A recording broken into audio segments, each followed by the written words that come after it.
Hello everyone, if you're new to my channel, consider liking and subscribing. It will make me feel wonderful if you do that. Thanks.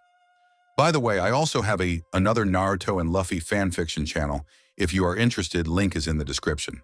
New Seas Ahead by Peacelight24.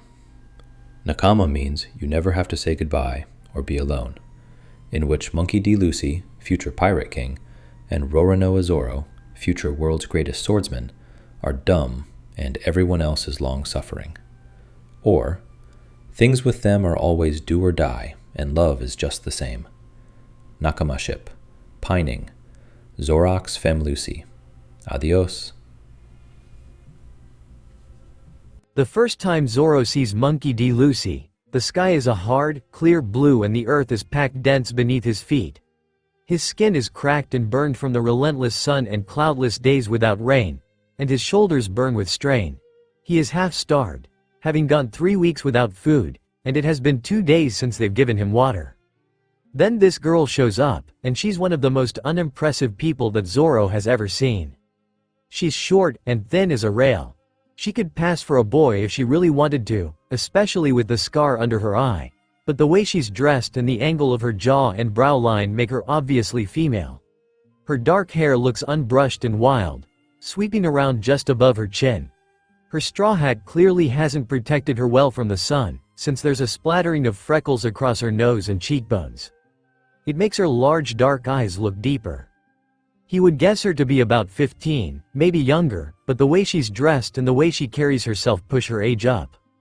She's wearing short denim shorts that hug her hips a little too maturely and lowly for a girl of 15. And she wears a red plaid shirt that shows off her midriff with the way it's tied in a knot underneath her small breasts. Between her attire and the confident way she sticks her thumbs in her front pockets and leans back in her sandals, she has to be closer to his age, maybe a bit younger.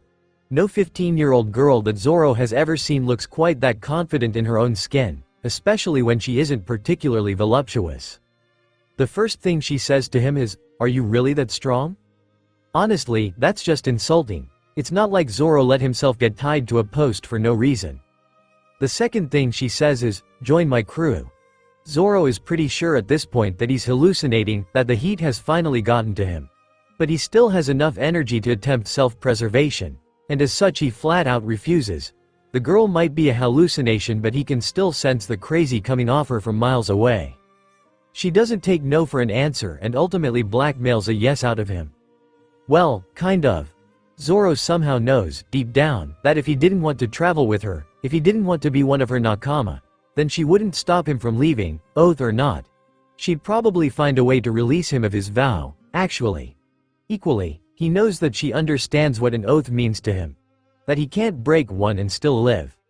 Weirdly, that knowledge makes him less inclined to leave than almost anything else might have. He still threatens to kill her if she gets in the way of his dream. She is almost bizarrely okay with that. World's greatest swordsman? Well, that's only fitting for the Pirate King. She's the only person he's met with dreams bigger and more impossible than his own. Maybe that's why he's so content to call her Captain that first time, right after she helps free him from his tormentors. Her belief in her own dream makes his feel more tangible, so much so that he can taste it. Monkey D. Lucy is 5 and effectively an orphan when she first meets Shanks.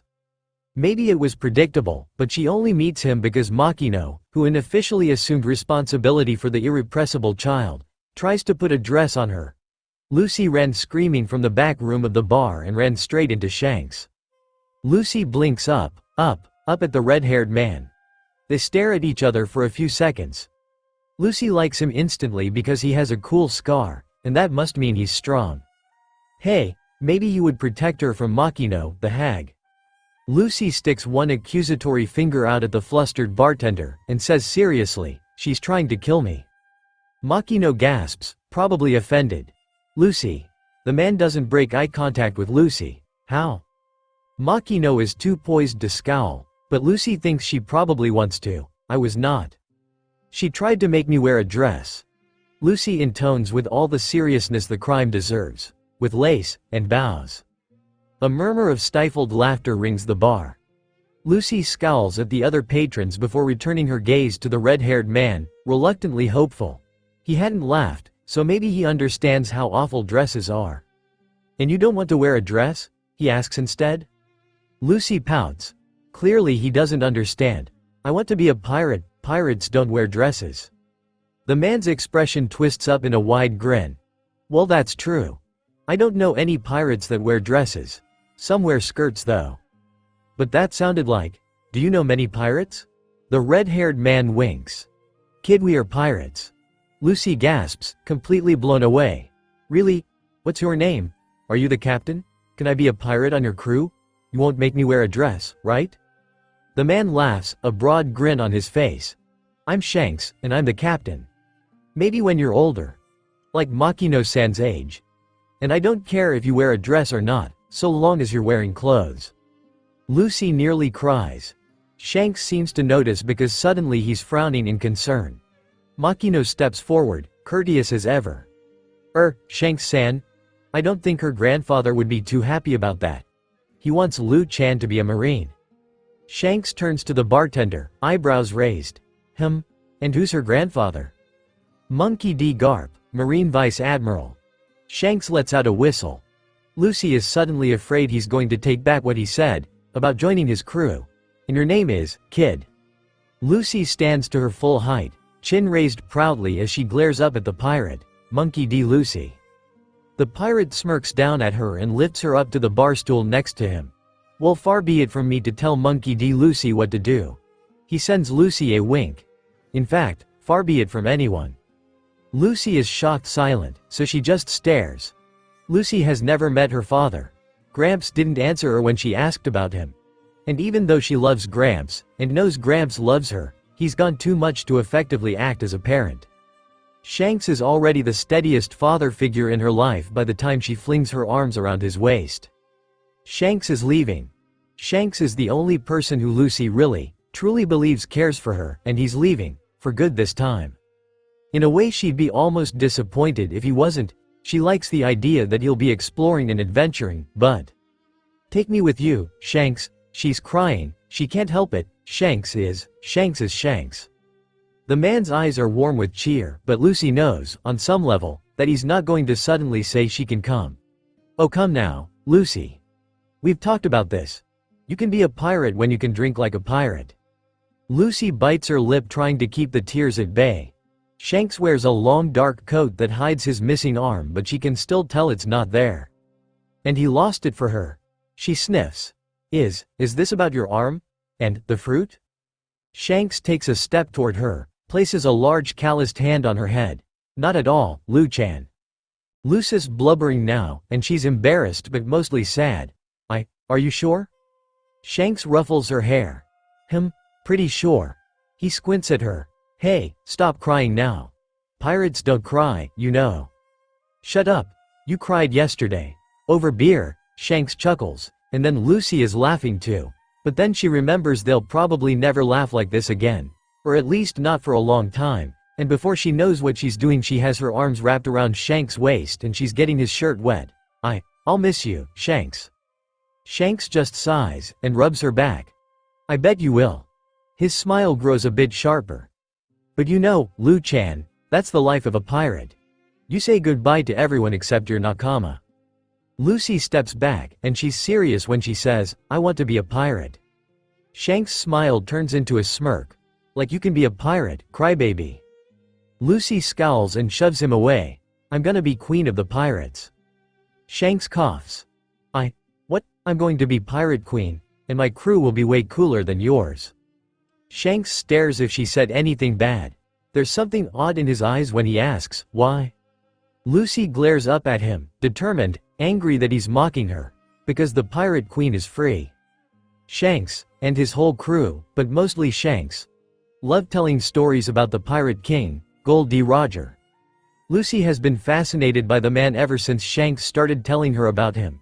And to a girl furiously trying to escape the bonds and restrictions placed around her, the title of freest person alive sounds pretty tempting.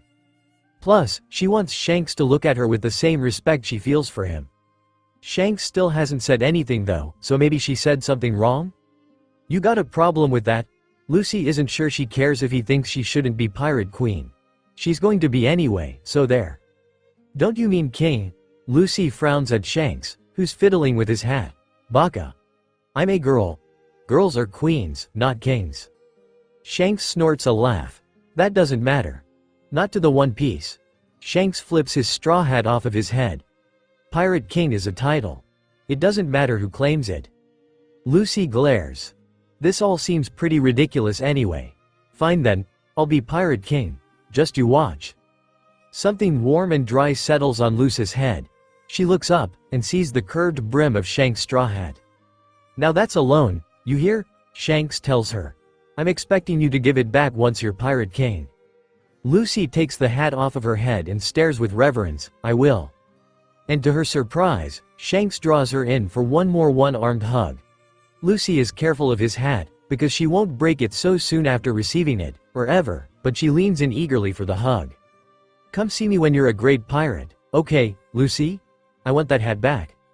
Lucy nods into his vest, still shedding tears, and lets go. It's the last time she hugs Shanks for a long, long time. Makino, Lucy, where are my mommy and daddy? Lucy watches Makino fumble the glass in her hand, reads the shock in her eyes, and feels guilty. Maybe she wasn't supposed to ask about that. It's been 6 months since Shanks left for good and Lucy is lonely. Lucy's always been good at making friends, but it seems like she's only really good at making friends with people older than her. Kids her age don't like her much, and when they find out she can stretch they start calling her weird names. Lucy doesn't hit them because she's trying to be like Shanks, but it's hard, especially when she's alone all the time. She misses Shanks and his crew. She's taken to wearing his hat all the time now, just to remember she really does have friends. Friends who think she'll be Pirate King. I'm not sure, Lucy. Perhaps you can ask your grandfather next time he's here. Lucy frowns down at her hands. When's Gramps coming next? I'm not sure, Lucy. Lucy shoves her dinner away. Ever since she ate the gum fruit, she's been really hungry, all the time. Today she just doesn't feel like eating. Loneliness, Lucy decides, is a bad feeling. She doesn't like it. Being a pirate is going to be hard, if it means leaving people all the time. But, she thinks, and the thought makes her smile, Shanks said she never has to say goodbye to her crew. They will follow her on all her adventures, and they will be great friends and they'll be a way better crew than Shanks's crew, because they'll be hers. And she'll make sure none of them are ever lonely. They'll be nakama. And she'll never leave any of them alone, ever. Maybe in return they'll stay with her as well. People keep leaving Lucy. She's not sure why that is. First her parents. Then Gramps, who occasionally shows up but not regularly enough to make Lucy feel secure. Shanks came, shook up her entire life, and left. Then Sabo, well, he didn't leave willingly. And then, a year ago, Ace. The only person in her life who's always been constantly, persistently, tirelessly there for her is Makino. Lucy loves Makino with a rare sort of ferocity, despite their frequent disagreements over Lucy's less than ladylike behavior. Lucy isn't mad at Ace for leaving. They agreed a long time ago that they would set out on their respective 17th birthdays to pursue their dreams. But she does miss him. It's been a long, somewhat painful year without him. She hopes he's happy. That he's doing well. Maybe that he misses her a little. Not enough to come home, just enough that he thinks about her sometimes. She just doesn't want Ace to forget about her. Lucy is 15 and strolling through Fuchsia Village on an errand for Dayton when she first notices. For a while she can't figure out why all her senses are itching at her. She's just minding her own business. The shopkeeper who sells the tar Dayton needs is friendly enough. Lucy looks around, and then she sees a man in his 40s staring at her. Or, more accurately, panning slowly up and down her legs. For a second Lucy doesn't know what he's looking at, or what the weird expression on his face means. Then he licks his lips and Lucy realizes that he's ogling her, fantasizing about something to do with her. Lucy sends a punch flying in his direction before she even registers winding up for one. Retroactively, disgust fills her, and she quickly makes her way out of Fuchsia so she can process what just happened. That man was in his 40s. Lucy is 15. Lucy isn't particularly experienced in these things, but that makes her feel weird, uncomfortable, used. What would have happened if Lucy hadn't punched him? Would he have tried propositioning her? Would he have expected her to be interested in him? Why would she be interested in him? He was so much older, shouldn't he be pursuing women his own age? After a few minutes, Lucy calms down. Or at least, she calms down enough to carry the tar back to Dayton. It was probably a one-time thing. Lucy reasons. After all, it isn't like there are that many crusty men in Fuchsia who would want to do that with Lucy. It was not a one-time thing. Apparently, one day she somehow tipped the scale between child and adult in terms of physicality. The more lecherous men on the island took this as a carte blanche to start propositioning her, calling out to her in the street, and generally trying to make Lucy feel about as disrespected as possible. Lucy responds by slamming heads through walls, dunking people in water troughs, and generally causing mayhem until she realizes that some of them get off on her reaction. Lucy stops reacting after that, even though it makes her bite through her own lips on occasion. Lucy doesn't see what all the fuss is about. She lives in a forest, so she dresses accordingly, in denim shorts that are easy to fight in, and a red shirt she ties under her bust so it doesn't catch and rip on wayward trees. She's got such small breasts that she only sometimes wears a bra, and she doesn't have a very round behind, like she's heard men in Makino's bar rave about. She's slender in frame, a muscular, toned body, and short cropped hair that terminates around her mouth. Lucy really can't understand why she's suddenly drawing so much attention. Especially since these are the same people who laugh whenever she declares herself the future pirate king. Makino begs her, tearfully, to wear something, anything more conservative. No one shows that much skin here, she cries. Please, Lucy, you'll get hurt. I'm not gonna change for them, Lucy sniffs, disgusted. They win if I do that. They should stop looking at me like they do. They're the ones in the wrong, not me. For the first time in her life, Makino grabs Lucy by the shoulders and shakes her. It's the most violent thing Lucy has ever seen Makino do, and even though it's downright gentle compared to the beatings Lucy and Ace gave each other, it shocks Lucy to her core. Makino is crying, trembling, and she gets right in Lucy's face. Please, please, she whispers. I don't want to change you. I don't want anyone to change you. And you're right, they're wrong, but some things they're wrong. And that's why, she sniffs. That's why I'm begging you, Lucy, please, please don't tempt them into doing something that might change you, please. Makino, Lucy whispers. For the first time, Lucy wonders why Makino chose to stay single, why she never seems interested in pursuing a relationship or any sort of marriage proposal. Lucy knows Makino has had offers. Lucy always assumed she never liked the men associated, maybe that she didn't like men at all. But now a different conclusion is drawing itself in Lucy's brain, and fury stokes in her chest. I'm sorry Makino, I won't do what you're asking. Makino's expression fractures, and Lucy feels fury consume her. Who would dare? Who would do that to anyone, sure, but especially to such a kind person as Makino? The answer of course, is as someone who didn't think of Makino as a person at all. Lucy, I understand what you're saying, Lucy tells her seriously. Makino's eyes widen in pain. And I'd rather someone came after me than anyone else, because Makino, the bartender who acted as Lucy's mother figure and partial older sister out of the kindness of her heart, even when Lucy was being stubborn and unreasonable, stares back at her, eyes wide. I would make them pay. Makino seems frozen for a long moment, studying Lucy, and then tears fall fresh down her cheeks. Promise me, she breathes. Lucy waits. Promise me you won't get hurt like that. Lucy nods, because if there's one thing Lucy can do and do well, it's fight, I promise. Makino cries, and Lucy hugs her until she stops. It takes a while. It's not long after Lucy's talk with Makino that one man tries something. Lucy makes an effort not to remember details about him. He shouldn't hold that much sway over her. He shouldn't have even one of her brain cells to himself. He doesn't get very far, just grabs Lucy's shoulder, but he whispers something in her ear that makes his intentions perfectly clear. Lucy thinks of Makino, of what would happen if another girl, a girl whose older brother hadn't sparred with her every day of their childhoods with no holds barred, and Lucy makes an example of him. The catcalls and stares mostly cease after that, and when Lucy defends another girl one night, she gets a truly depressing number of thank you cards on her next trip into Fuchsia. Lucy decides to start teaching all the women in town how to throw a punch, and no one is ballsy enough to disagree with her choices. When Lucy sets out to sea on her 17th birthday, it's like breathing for the first time. Oh, she thinks, so this is freedom.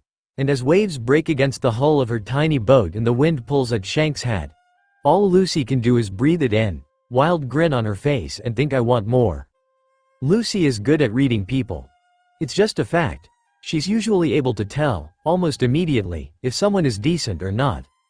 Makino always tried to stop her from making snap judgments. But mostly Lucy just waits for the person in question to confirm or deny her suspicions, and then goes from there. She relies on it, and when she sets out to sea she plans on using her abilities to figure out who she wants on her crew, if she plans at all. It takes a week, a whirlpool, a cowardly, enslaved cabin boy, and a truly stupid marine to find her first nakama. Lucy almost knows he'll be hers before the name is fully out of Kobe's mouth. Pirate hunter Rorinoa Zoro. It's a good name. She finds him tied up to a post, looking weary and somewhat burnt, and watches him effectively protect a child even while tied up, dehydrated, exhausted, crucified. Lucy wants him on her ship. She climbs over the fence to talk to him, and he looks up with heavy gray eyes. Lucy likes strong people. She always has. Zoro is strong. Here he is, tied in an awkward and humiliating position to a post, smelling like he hasn't changed or bathed in a month, and he still seems like a challenge. Lucy has never wanted anything so badly as she wants Zoro to be her nakama. He agrees in the end. She has to agree to let him kill her if she gets in the way of his dreams, but he comes with her. And it doesn't matter anyway. Lucy would sooner give up her own dream than trample on her nakamas. Once Zoro is clean and fed and not under threat of imminent death, Lucy studies him. He wears cheap, simple clothing, the sort of things he could pick up anywhere. It's nondescript and easy to move in. Underneath the clothes, he is clearly well built. The hard, bulging lines of his muscles threaten the integrity of his shirt in places, which is honestly kind of impressive. He has a bandana tied around his left bicep, and she saw him use it back at the Marine base. Lucy wonders if it's some kind of meditation or focusing technique. Zoro's swords are probably the most interesting thing about his attire. One is clearly of better quality than the other two, although Lucy realizes on the first day that Zoro is meticulous in his care for all of them. She doesn't ask about their history, or his history, but she guesses he's a properly trained swordsman. Lucy knows there are some kingdoms that still practice traditional blade work north of Goa. She wonders if that's where he comes from. Lucy knows better than to ask. Zoro wears 3 earrings on his left ear. She teases him about it, saying he must have been planning to go into piracy all along if he has such a pirate-y look to him. Lucy quickly discovers that making Zoro blush is one of the best things in the world, and it's so easy. Zoro has gray eyes that change with the light in his mood. Sometimes, if he's angry or irritated, they look like dark steel. And, if Lucy has managed to make him laugh and the sun hits him just right, his eyes are almost silver, like his pretty white sword. He has frown lines in his face, which is weird because he can't be much older than her. He must not smile enough. Before the sun sets on their first day together, Lucy resolves to change that. Lucy really likes making Zoro laugh. It does not take Zoro more than a day to realize, consciously, that Monkey D. Lucy is more like him than anyone else he's ever met. There are things she just gets, things that others don't understand and which Zoro does not have the words to explain. Things like honor, dreams, survival, and what they all mean. He doesn't have to explain anything because she carries the same weights in her own heart. You seem pretty obsessed with being Pirate King. Any particular reason? Because even Zoro didn't go on about becoming the world's best to others all the time, and definitely not the way Lucy did. Granted, Lucy is much chattier than he is in general, so that might have something to do with it. No reason, she says easily, Lucy's dark eyes focused gleefully on the horizon, her shoulders tense with anticipation for the unknown. I just made a promise to someone. This hat knows it all. Her right hand came to rest on the top of the hat, pressing it down into her windblown hair. Zoro smirks, pleasantly surprised. His captain knew the weight of oaths as well. When he catches and returns her hat, he can't help but feel they have an understanding, one unlike anything else he's ever experienced before. He doesn't tell her about Kuina, although he could have. It's frankly remarkable that he thinks he might want to tell her, someday far in the future. It almost scares him, how easy it is to trust this girl, but he's too curious to be wary. Zoro is so similar to her in so many ways it almost scares her. Almost, being the operative word there. Mostly it just makes her ecstatic. He's quieter than her, much quieter, but most of the time she barely even needs to explain half a concept before he's caught on to what she's saying. Sometimes it's just one word. Then he nods in agreement and it's like. It's like understanding. What was readily apparent in their tussle with Axe-Hand Morgan and which became even more apparent during their fight with Buggy and his crew, is that his captain is ridiculously strong, even if she doesn't look it. She maybe comes up to his bicep in height, and she's so thin she looks like Zoro could break her in half, but he's seen her catch swords in her teeth and spit metal shards out again, and he's seen her fly, and concuss men 4 times her weight with stone walls. That doesn't mean he has to like how the stupid acrobat looks at her though. Zoro may have a hole in his side, but that doesn't mean he'll let anyone get away with looking at his captain like she's dinner. Lucy either doesn't notice or doesn't care, but she is his captain, not a chew toy for perverted men to fantasize about. Worse, Kabaji is significantly older than them. Early 30s, minimum. Fucking pedophile, honestly. Zoro looks angry at Kabaji, for whatever reason, like the acrobat personally offended him. Lucy isn't particularly fond of him either. He was staring with intent at Lucy a few seconds ago. But she's not sure why that would set Zoro off. She's never met a man who was angered by that behavior. At least, not one angry enough to do something about it. Especially not in Fuchsia. It's far more likely, Lucy decides, that Zoro simply decided Kabaji offended his swordsman's honor, or something. Which, as far as Lucy is concerned, is more than a worthy cause. If it bothers Zoro it has to be worthwhile. Lucy stops Buggy from interfering in her swordsman's duel, because how dare he try and belittle Zoro's dream like that? How dare Buggy expect her, Zoro's captain, to just let him? It pisses her off, and that's even before the bastard rips Shanks' hat. Weirdly, no one but Zoro seems to realize that his captain isn't stupid, she just likes screwing with people. Nami, who is probably a good addition to the crew on merit of her navigation skills alone despite her general lack of loyalty, doesn't seem to get it. Sure, neither Zoro nor Lucy are anywhere near as smart as Nami, but Nami is also smarter than just about anyone Zoro has ever met. When she starts rambling about wind patterns and current temperature, the word genius comes to mind. Just as usefully, Nami has no scruples about doing what it takes to survive, and in that they all have a shared note of history. Anyway, Lucy isn't stupid. She just really enjoys messing with people, so her antics become more and more dramatic as time goes on. Every time it happens, Zoro laughs and doesn't stop until his sides ache. Lucy just understands people too well, and knows exactly how to push their buttons. Due to low impulse control, she can't seem to resist doing so to just about everyone she meets, which means they leave a lot of pissed off or generally fond people in their wake. That is strange, but it's also kind of fitting. Lucy is the kind of person people either love or hate. There isn't really an in-between with her, which someone so wholly dedicated to her cause as Lucy. Either way, every time she starts screwing with people, Zoro starts laughing uncontrollably. He probably laughs more in their first month together than he did in his entire life to that point. For some reason he just finds Lucy intentionally misleading and or irritating people highly entertaining. Especially since half the time they end up loving her anyway. Lucy seems to realize that he finds her amusing, that he doesn't laugh like this for everyone, and every time he settles down, she looks at him with a satisfied gleam in her eye. Sometimes she takes her idiocy a bit far, and that is when Zoro calls her out on it. She usually straightens up soon after, saving her antics for more appropriate targets or times. Occasionally, especially when sailing with nothing much to do, Lucy turns her not undaunting attentions to him. He gets the feeling she is trying to find his trigger, trying to see what will set him off. For whatever reason, maybe because he knows she is doing it to mess with him, or maybe because he doesn't mind being the focus of her near-manic energy when there is nothing to do on the sea, she just doesn't irritate him the same way she seems to get to others. He finds it more amusing than anything, which she seems to realize, and soon turns such attentions into various games where she tries to out-stubborn him.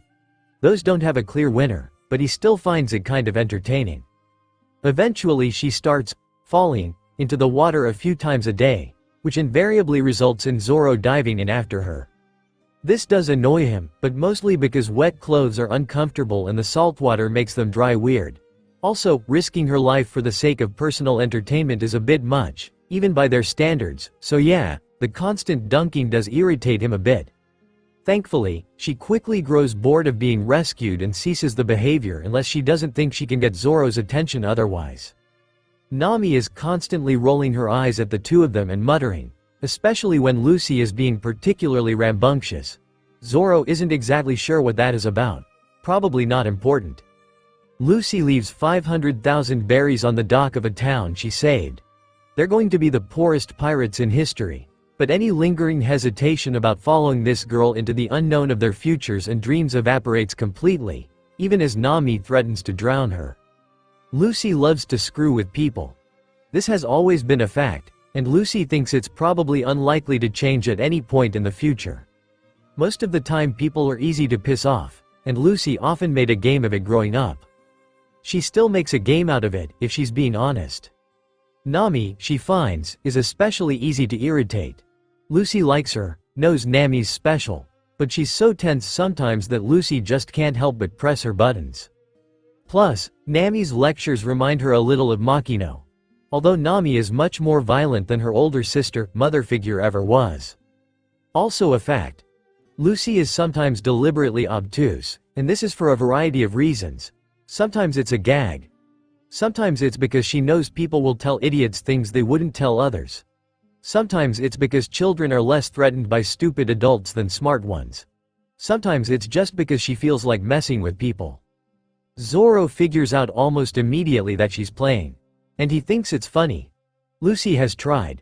Oh lord, has she tried to set Zoro off like she does Nami. It doesn't work. Oh sure, Zoro will snap at her, tell her she's being annoying, tell her to settle down, but he doesn't lose it completely like Nami does. And his buttons take a lot more effort to push. No one has ever gotten her so completely like this. Lucy really likes making Zoro laugh. Eventually the three of them, Lucy, Zoro, and Nami, stop in a small village not far from Orangetown. Nami claims there's going to be a storm tonight, and it's better to hunker down to get supplies and wait it out than to try and sail through it. Lucy asked Nami to be her navigator for a reason. Even she can admit she and Zoro are hopeless with the subject, so they head for the harbor. There's also that nagging feeling in the back of Lucy's mind, the one that says Nami needs her, even if she doesn't think so. Lucy can tell Nami is special, and she would want her on the crew regardless, but that gut feeling won't let Lucy let Nami walk away. Zoro, probably a bit tired of her and Nami's squabbling, immediately heads to the nearest bar. Lucy would follow him, but it's a bit early for her to drink and she wants to explore the town a little first. Nami walks with her, muttering something about keeping the property damage to a minimum. Lucy finds that a bit unfair. Buggy did most of the property damage in their fight. But Lucy also wants to get to know her navigator a little better, so she lets it slide. Lucy learns that Nami is an excellent negotiator. She haggles 3 different vendors down to under a third of their initial asking price, and grabs some cartography supplies for less than it would cost Lucy to replace her shoes. Lucy instantly decides Nami is going to handle the financials, because honestly, she and Zoro would probably spend it all on food and sake. Nami is also particular, and almost obsessively checks and rechecks their funds after each purchase. Lucy compliments Nami on her math skills, and Nami preens a little at the compliment, which is how Lucy learns that Nami mostly educated herself on everything, including navigation and cartography. From that Lucy extrapolates that Nami is actually a capital G genius, and she's a luckier find than she realized. Lucy tells Nami she's glad she's on her crew, and Nami seems flustered for a moment before regaining her bearings. So is it really just you and Zoro? Lucy grins, and hops up on the curb of the street to balance on it. She used to do this with logs in the forest back home, and now you. Nami's forehead scrunches. Is it going to be awkward, having me around? What? Lucy didn't mean to make Nami feel unwelcome. No, of course not. You're our nakama too. Nami raises an eyebrow. Oh. Her expression is suddenly mirthful. Oh. Lucy hops off of the curb, bewildered. What? Nami hitches her purse more securely over her shoulder. You and Zoro aren't together then? Lucy cocks her head to the side, utterly confused. What do you mean? You aren't. Nami makes a vague hand gesture that could either be encouraging or referring to the world at large, together. Lucy blinks. Oh. She jumps back, surprised, looking at Nami with profound confusion. Oh. No, we're not. Lucy shifts uncomfortably. What, made you think that? Nami's grin turns almost predatory. Oh, nothing, I guess. So you wouldn't mind if I... Something seizes in Lucy's belly, hot and uncomfortable. Yes, she would mind, she wants to say, but she can't because there's no reason for her to mind.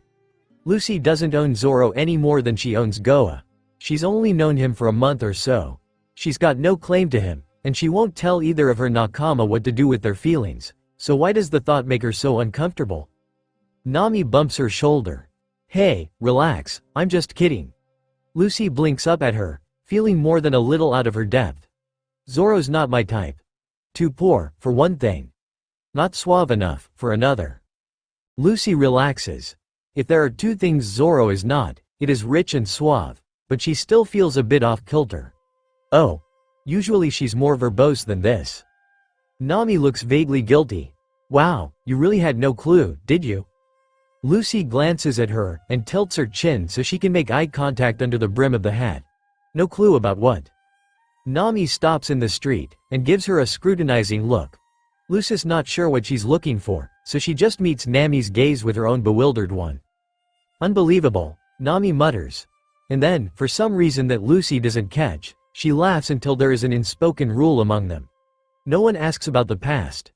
Zoro's query about Lucy's dream is the closest either of them ever get to asking about each other's history, and both Lucy and Zoro know better than to ask Nami about her own. One does not become a thief who steals from pirates by choice or lucky happenstance. Usopp, who Zoro actually likes even if he is a bit of a coward and a bit of a liar, has no such scruples, and almost immediately starts asking the rest of them where they came from and what their stories are. Usopp definitely didn't suffer the easiest of childhoods. Zoro knows what it is to be an orphan, but he clearly hasn't endured the same kind of hardships as the rest of them. There's an edge about a person who has suffered that could be recognized by others who have experienced similar things, or maybe just have darkness in them, and such people know better than to dredge up old memories. Usopp is messed up enough to get along with them well, but not quite enough to recognize the unwritten boundaries that trauma etches around people. Nami is immediately defensive, but aboard the new ship it isn't like she can threaten to take her little boat and sail away. Luckily, Lucy shuts Usopp down before it becomes an issue. Doesn't matter much, does it? The past is the past, and we're going forward. I'm going to be the Pirate King. Usopp seems to get the message. He's clever, and his questions were born out of friendliness and curiosity, not any kind of malintent. The conversation moves along easily, and 30 seconds later Lucy pesters Nami into a loud, long-winded lecture about propriety or something, which, according to the navigator, Lucy is missing on a scale equivalent to a weird social birth defect. Zoro knows better than to ask, knew he might be pushing it when he asked about Lucy's dream, but suddenly he wants to know everything about her. He wants to know where she was raised, what her home life was like, who loved her and who she loved, who shaped her into who she is. He doesn't ask, knows better, but oddly enough, he wants to. He thinks maybe, one night if they are both awake and keeping watch, he could tell her about Kuina, and maybe in return he would get to hear about her own history, the person to whom she swore her own oath. Then he shakes himself. Lucy is right. The past is past. She is going to become the Pirate King. He is going to be the world's greatest swordsman, and that is all they really need to know. In Syrup Village, Lucy acquires 3 things: a ship, a nakama, and the realization that she frets. Usopp is great. All her childish antics Nami and Zoro are too mature or uptight to indulge in are fully validated by Usopp. He tells amazing stories. He's a liar that uses his incredible skill for good. He's braver than he thinks. He's great with a slingshot. And he's innocent in a way no one else aboard the Mary is. Plus, he's connected to Shanks and his crew. No way Lucy was going to pass on bringing him along. He might be terrified of everything, but Lucy can tell he's special. The Going Merry is a great ship. It's sturdy, well-built, and a good size for the crew she has planned, which is probably small by most people's standards. But now she's just missing a cook, a doctor, and a musician, and the Mary has more than enough room for them, plus a few more strays if she acquires them. Plus, the Mary is a gift from a friend.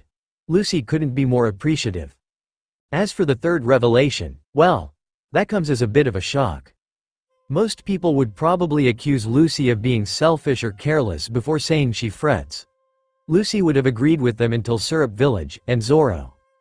Zoro is hurt and it's making her itch inside. He didn't even get hurt badly. Yeah, the scratches are long and probably painful, but they weren't very deep. Certainly not as bad as his injuries from Buggy and Kabaji a month ago, which are now fully healed thanks to a meditative healing technique Zoro learned from his sensei and lots of sleep. Lucis just noticed, though, that Zoro seems to get hurt a lot, and because he goes against dangerous opponents who always have sharp objects, he seems to come out of most fights against high-caliber enemies looking like someone tried to grade him. It makes something inside Lucy demand to check him over after every fight, make sure he's really okay. She restrains herself though. Zoro is strong, stronger than anyone she's ever met aside from maybe Ace and Shanks and Gramps, and if he says he's fine, he is. She believes that. And it's not like she's going to tell him to stop going after the people with the swords, because then he would have to stop pursuing his dream of being the world's greatest swordsman. Even if Lucy thought he would listen to her, she wouldn't ask that of him. She would never ask her nakama to give up their dreams. Lucy sits beneath the figurehead, eyes trained on the mast of the ship rather than the horizon. She can hear the rhythmic clink of weights as Zoro moves through the paces of his training regimen. It's been 2 days since Syrup Village, and he's already claimed the aft deck as his weight room, which Lucy finds amusing. A pair of mud-colored boots clomp their way to her position on the deck, and Lucy finds herself staring up at a long nose and dark, curly hair. She grins and bounces to her feet, using a complicated move that requires the incredible flexibility of her rubber body, Usopp. The boy looks down at her cheerfully, but there's a hesitation in his eyes. Lucy can tell he's still vaguely surprised they want him here at all. Well, he'll grow out of that. It's not like Lucy's any good at lying. Lucy, Usopp greets. I had an idea for a new slingshot ball. Lucy grins at him, because she's quickly discovered that Usopp is good at a great many random things that are ridiculously useful, including chemistry and physics. Both of those subjects go waayy over Lucy's head, but even she can tell Usopp is uncommonly gifted at all forms of invention. Ooh, that's great, what does it do? Usopp opens his mouth to explain, but there's a loud crash from the other side of the ship that immediately arrests their attention. Lucy looks for Nami first, sees her coming out of their shared cabin, and then looks for Zoro. She doesn't see him. Zoro, she yelps, and she's halfway down the stairs when there's a groan and Zoro emerges from under the ridiculous weights he uses. I'm fine, he grunts, looking disgruntled. He stands, brushes himself off, and immediately picks up the weights again. Oh, no wonder they heard a loud crash. He's practicing his katas with high weight low representative combos. The weights will probably fall again before the day is out, because he's supposed to practice those until the point of muscle failure. Hopefully he won't be under them next time. Lucy resolves to keep an eye out, just in case. The thought eases a knot of tension Lucy didn't even realize existed. Hey, Lucy, Zoro is kind of scary, isn't he? Lucy steps back to the aft deck, and leans back on the figurehead. She can talk with Usopp and watch Zoro that way without seeming like she's watching Zoro. She just wants to be able to react. If something goes wrong, she won't interfere otherwise though. Scary? Lucy asks, because no, she doesn't think so. Zoro is one of the least scary people she's ever met. Strong, absolutely, but not scary. Not at all. Zoro wouldn't beat a child for hours with a spiked glove. He'd probably cut off his own hand first. Usopp grumbles. Well, of course you don't. Lucy doesn't know what Usopp means by that. Zoro's nakama. Nakama aren't scary. Usopp doesn't say anything to that. On his next rep, Zoro sets the weights down and wipes his forehead with a towel. He then locks eyes with Lucy, and raises an eyebrow. Huh, so he knows she's watching. Well, it doesn't have to be a bad thing that he knows. She waves, grinning cheerfully, and Zoro rolls his eyes before taking a long swig of his canteen. Lucy takes that as permission to fret from a distance, and she relaxes against the figure story Usopp probably thought up 3 seconds ago, but it's so rich and imaginative that Lucy is willing to believe him for a while. She keeps an eye on Zoro though, careful and benign and maybe a little protective. She loves her nakama. It's been 2 days and she already loves Usopp. She knows they're all strong and capable in their own ways, and Lucy would never, ever get in the way of their dreams while they help her achieve hers, but she can't help but want to keep them safe. Lucy thinks about the promise she made as a lonely 7-year-old, just a little girl who already loved this crew fiercely. She thinks about it and hopes her crew understands. She'll always be there to catch them if they find their limits aren't enough. I promised you would never be alone. Ever. Meeting the pervy cook is a wholly terrible experience that Zoro never wants to think about again. Sanji is a womanizer, and he has an immediate appreciation for both Lucy and Nami. The redhead can take care of herself like no one Zoro has ever seen, so he doesn't worry about her, but Lucy. Zoro knows she isn't as naive as she sometimes portrays herself. He knows she must be able to take care of herself pretty well, and knows she's more than strong enough to beat up anyone who comes her way. But something dark and twisted and possessive springs up in his chest when he sees the blonde man fawn over his captain. He has to restrain himself from stabbing Sanji with a fork when his hand brushes the small of Lucy's back in a gentlemanly gesture to guide her to the table. Sanji is perfectly respectful, if a bit over the top in his adoration, and frankly seems more interested in Nami anyway. But something in Zoro revolts at the way he casually refers to Lucy as, "my Lucy-chan," and the way he gushes about her natural, windswept beauty. Yeah, she's pretty, Zoro thinks, but she's not yours. Which, of course, is how he realizes that he finds his captain attractive, which… well, fuck. It isn't like he hadn't realized it before. Objectively, Lucy is pretty. She doesn't have much in the way of a figure, but she is slender and there is a power to her movements and even grace, in her better moments. She has a beautiful face, too, with a delicate, bone structure. She always has an air of brash confidence, and a carefree affect that glows from her tan, sun-kissed skin, and her light freckles are similarly endearing. Zoro is attracted to girls. He noticed she is attractive.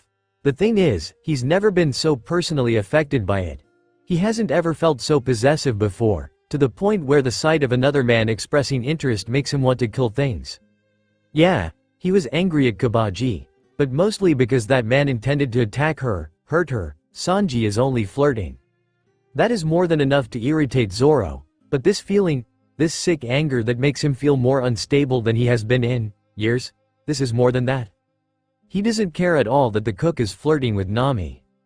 The only thing that keeps Zoro seated at the table and not throwing punches is Lucy's reaction. She seems completely bewildered by Sanji's behavior, to the point where she's almost defensive.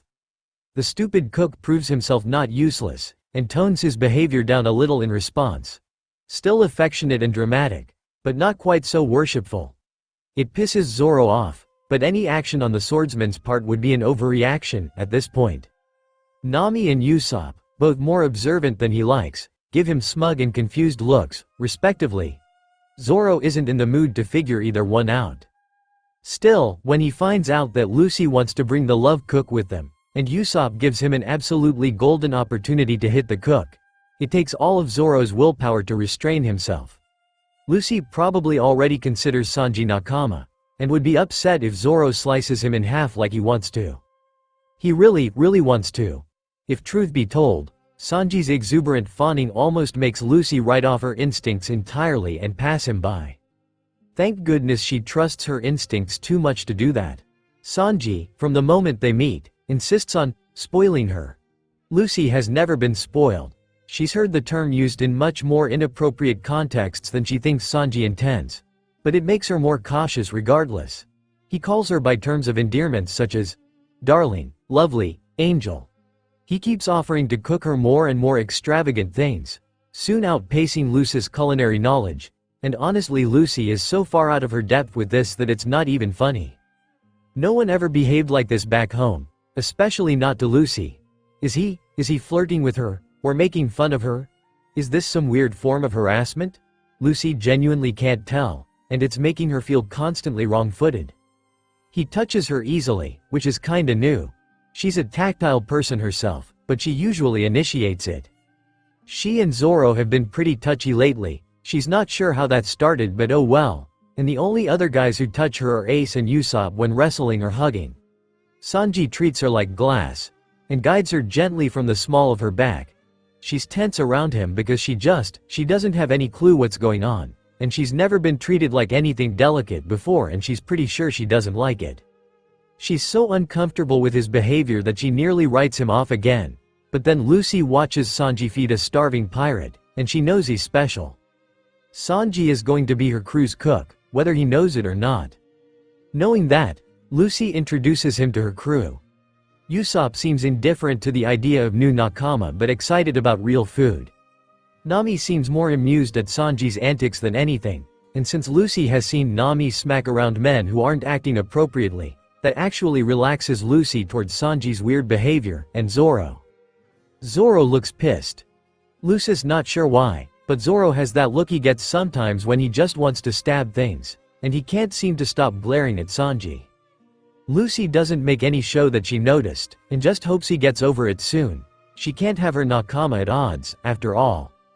Mihawk is here? Lucy has never heard Zoro like this before, never seen him so desperate and full of near-manic energy. Mihawk? Lucy asks, because she's still not sure what's going on. The best swordsman in the world, Zoro replies breathlessly. His eyes are skittering across the wreckage of ships one swing of that man's sword has wrought. Lucy spots the ship at the same time he does, and Zoro turns to her, eyes electric and wild. I have to challenge him. This couldn't come at a worst possible time. Nami is gone, and with her their ship. Sanji still hasn't agreed to come with them, and Lucy has to protect the restaurant to pay back her debt to Zeph. Zoro is always so steady beside her, and Lucy really doesn't want to let him out of her sight. She certainly doesn't want to let him fight a man he might not beat. But like hell she would trample on his dreams like that. Of course you do. Hearing Mihawk's name is akin to injecting epinephrine in his veins, and suddenly everything he's ever worked for is offered to him on a silver platter. The fight of his life, the culmination of the dream he and Kuina shared. He loses. And what will you use your strength for when you've accomplished your goal? Zoro doesn't know. There's never been anything but his goal. There's nothing nearly so important. Why do you refuse to step back? Do you wish to die? Zoro can't step back, is beholden to this spot and speared on a blade no longer than a kitchen knife, and if he steps back now he loses everything that ever made him who he was. Yes, such is defeat. I'd much rather die. The blade withdraws and Zoro gears up for a final bot, because he knows he won't last long against Mihawk with that great black sword of his. He tries. He fails.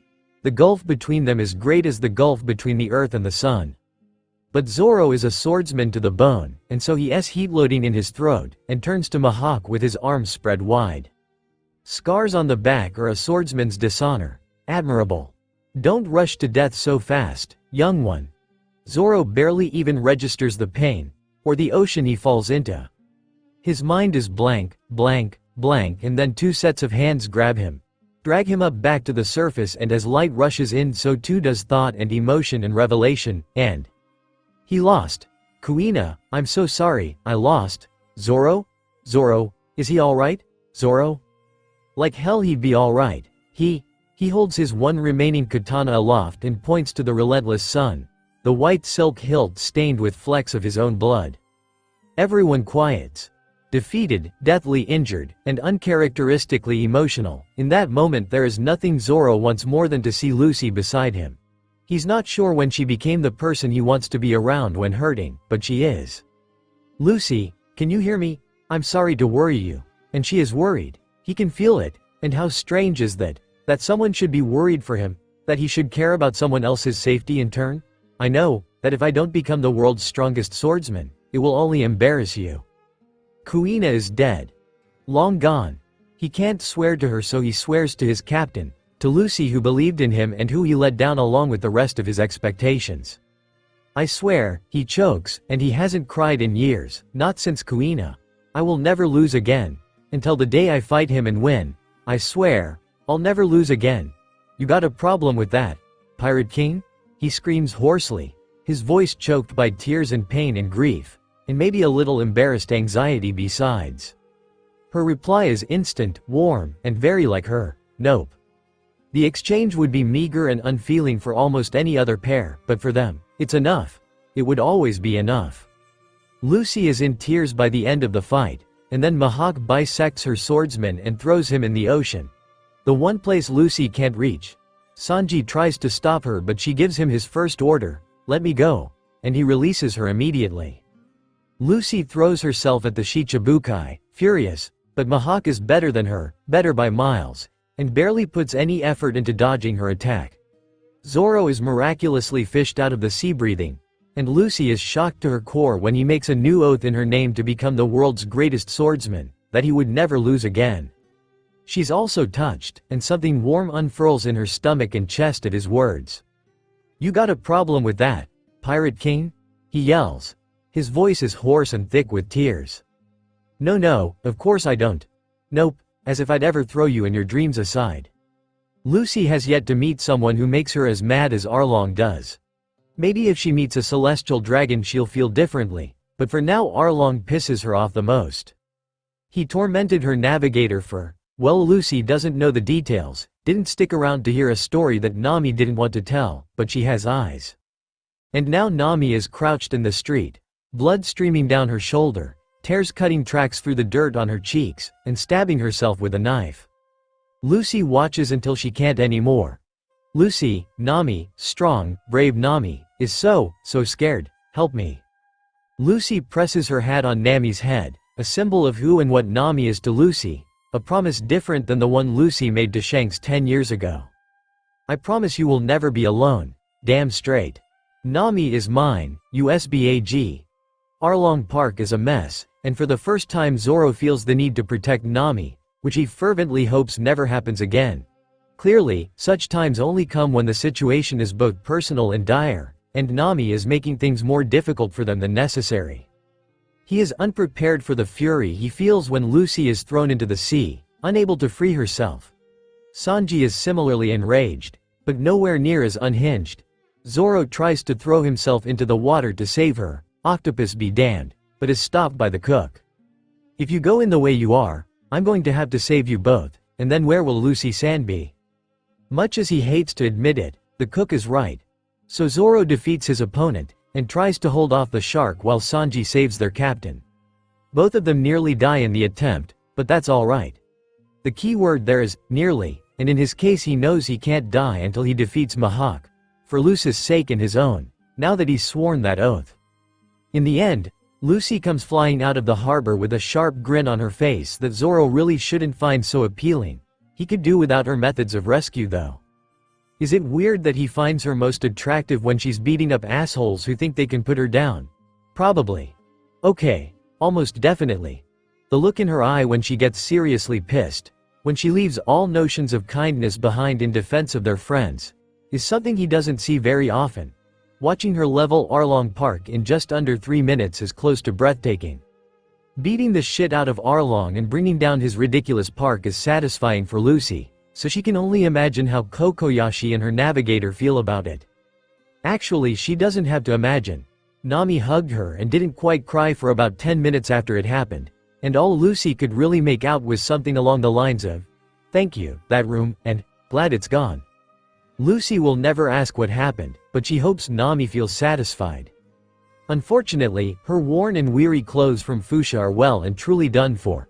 Lucy only had 3 shirts and a pair of shorts to start with, and although her body escaped Arlong's teeth without permanent injury, her clothes did not. Her shirt is barely covering the important bits, and her shorts are only staying up because Lucy is standing with her hands on her hips holding the tattered waistband together. A weary, bloody Zoro who looks like he should really be given some medical treatment, approaches her, takes one look at her clothes, and painfully gives her his own ruined white shirt. It's torn from the collar to hem, it's covered in bloodstains, probably both Zoro's and his enemies, and the lower third of it is mostly shredded, but it will work for her if she wears it in her usual style, so she throws it on over her ruined top. It might be a bit weird, but she likes wearing his shirt. It smells like Zoro, which is nice, but it also makes her think maybe her crew might love her as much as she loves them. Like Zoro's doing for her what she did for Nami earlier with the hat. Zoro flushes when she finishes securing the shirt, and Lucy's not really sure why. Nami is giving her a meaningful look Lucy doesn't know how to interpret. Sanji looks devastated and tries to give her his coat, but it's frankly too warm for that, Usopp doesn't look like he much cares, and Lucy is grateful that at least one of her nakama isn't so dramatic. Lucy never really thought she would be saying that about Usopp of all people, but, well, she is. Then Lucy gets a real look at Zoro's injuries, and she gasps in horror. Zoro, she squeaks. You need a doctor? Normally she would trust him to take care of himself, but since he's apparently been running around like this, Lucy is inclined to force the issue. The fact that he doesn't even protest only means she's right. She suddenly feels really guilty about throwing him earlier. It's just, when she popped out of the water and saw Arlong strangling him, she panicked and threw him to some soft-looking ground outside the compound. In her defense, that would normally barely qualify as a throw for them, but Zoro was clearly not up to it today. Sanji-kun, too, Nami orders sternly. Lucy looks at her cook, only to find him listing and swaying like a slight breeze would knock him over. Sanji summons a weary grin. Anything for you girls, Nami-san, Lucy-san. 3 out of 5 pirates give Sanji an incredulous look, but Nami doesn't even bother to roll her eyes before pouncing on Lucy. You too, Sencho. Lucy tries to recall the last time Nami referred to her that way. She can't actually remember. She's not sure it's happened before. Lucy doesn't really feel the need for a doctor. She's mostly just tired, but as long as the others go first, she doesn't mind. Usopp is the fastest of them right now, so Nami sends him for the doctor while she makes sure these 3 don't kill themselves. Lucy has no intention of disobeying her and immediately flops down between her boys, who are already sprawled on the broken ground beneath them. In spite of everything, Lucy grins. This feels like the first time they really, truly did something as a crew, rather than a wandering gaggle of pirates. Lucy feels warm all over. Nami sighs. I'll make Nijiko give you some shorts, Lucy. Yours are falling apart. Lucy snuffles into Zoro's shoulder, because he's already asleep and he's warm and smells like Zoro, and she doesn't think he'll mind if she curls around his side. Blindly, she searches behind her until she finds Sanji's sleeve, and she settles contentedly. She wants to be able to feel it if either Zoro or Sanji moves, because that way she'll wake up if there's a threat. Sorry, Nami. Lucy is falling asleep before she really realizes what's happening. Gentle fingers card through her hair. Idiot, don't be sorry. Lucy won her battle, but she didn't make it through without a few injuries. Most notable are the bite marks. Attacks that should have ripped limbs apart, but thankfully only left grazes, bruises and a few puncture marks instead. They make Zoro ache with fury, and regret that Lucy has already taken care of Arlong. He really wants another go at the bastard, this time without his innards hanging out of his chest. Unfortunately, the doctor here is the decent sort, and he refuses to let him, Sanji, or Lucy leave the infirmary until he has observed them for 24 hours, which means a lot of time dozing in and out of consciousness for all 3 of them. Usopp and Nami drop by every few hours to check on them, but mostly it is very boring. This is especially true for Lucy, who must have a healing factor of some kind thanks to her devil fruit, no matter what she says to the contrary. Zoro is secretly a bit grateful to the doctor for keeping her there while he is on enforced bed rest. He feels unaccountably anxious when he wakes and can't sense her presence immediately, but the tension resolves as soon as he notices her. Usually, she's chatting with Sanji while staying close to Zoro's own bed. She clearly isn't feeling the effects of her injuries, which is good. Late that evening, Zoro wakes to find her passed out leaning against his cot. Her chin. Nami still has her hat, so her face is unobscured. She somehow doesn't look at all diminished without it, even sleeping. Her hair sticks up in odd places and her mouth hangs open. She snores a little, and he can see a line of drool trailing out of the corner of her mouth. His fingers twitch up of their own accord, and brush the cut above her eyebrow, the only one that needed stitches. It's a gift from Don Krieg, not Arlong. Lucy hadn't had time to patch herself up after the Bharati, and she still ended up taking the 2 most powerful pirates in East Blue out in 2 days, which is honestly pretty impressive. Zoro guesses that means his captain is the most powerful pirate in East Blue now. Not bad for a 17-year-old with 4 crew members. The pad of his thumb grazes the tender bruising around the cut, so soft he barely registers the contact. Lucy sniffs, but doesn't move. He brushes her bangs back behind her ear, and she makes no indication that she feels it. His shirt is slipping off her shoulder, and he carefully tugs it up so she won't get cold. It gives Zoro a weird sense of masculine satisfaction to see her wearing it. Maybe that's possessive, but he can't quite bring himself to care. He likes that she's wearing his clothes. That she let him take care of her when she needed it, that she chose him, his shirt, and not Sanji's jacket. He smooths the fabric, and then leans back in the cot. Then Zoro stares at her for a solid 5 seconds before realizing his actions were not entirely platonic. He blames his injuries for not noticing before. Admiring her during the fight with Arlong, giving her his shirt, the possessiveness, checking up on her every time he wakes, hell. He half forgot about his revelations regarding her back at the restaurant, between the fight with Mihawk, the subsequent blood loss, and the stress with Nami. And it isn't like he knows, now, what exactly it is he feels.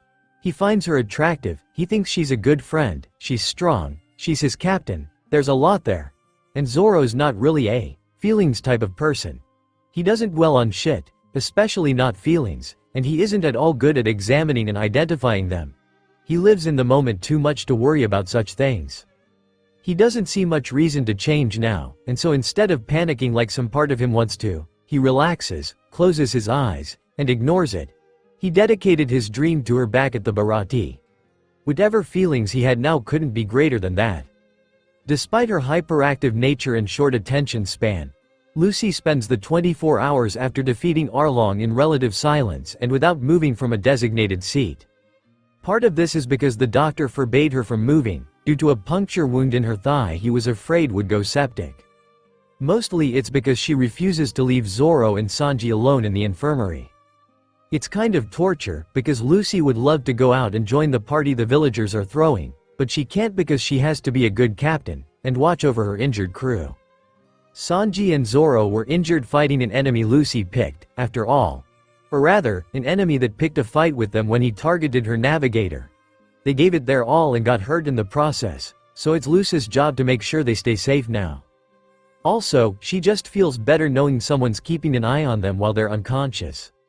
Lucy ends up settling down in a chair next to Zoro's bed. He seems pained, and no wonder, with a wound like that.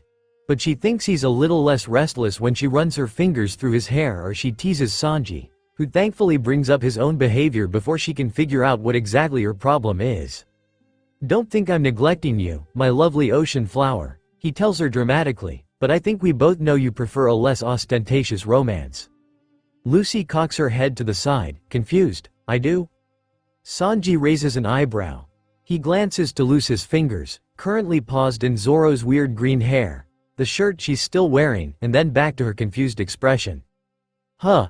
Then he blinks and resettles himself. "I really need a smoke."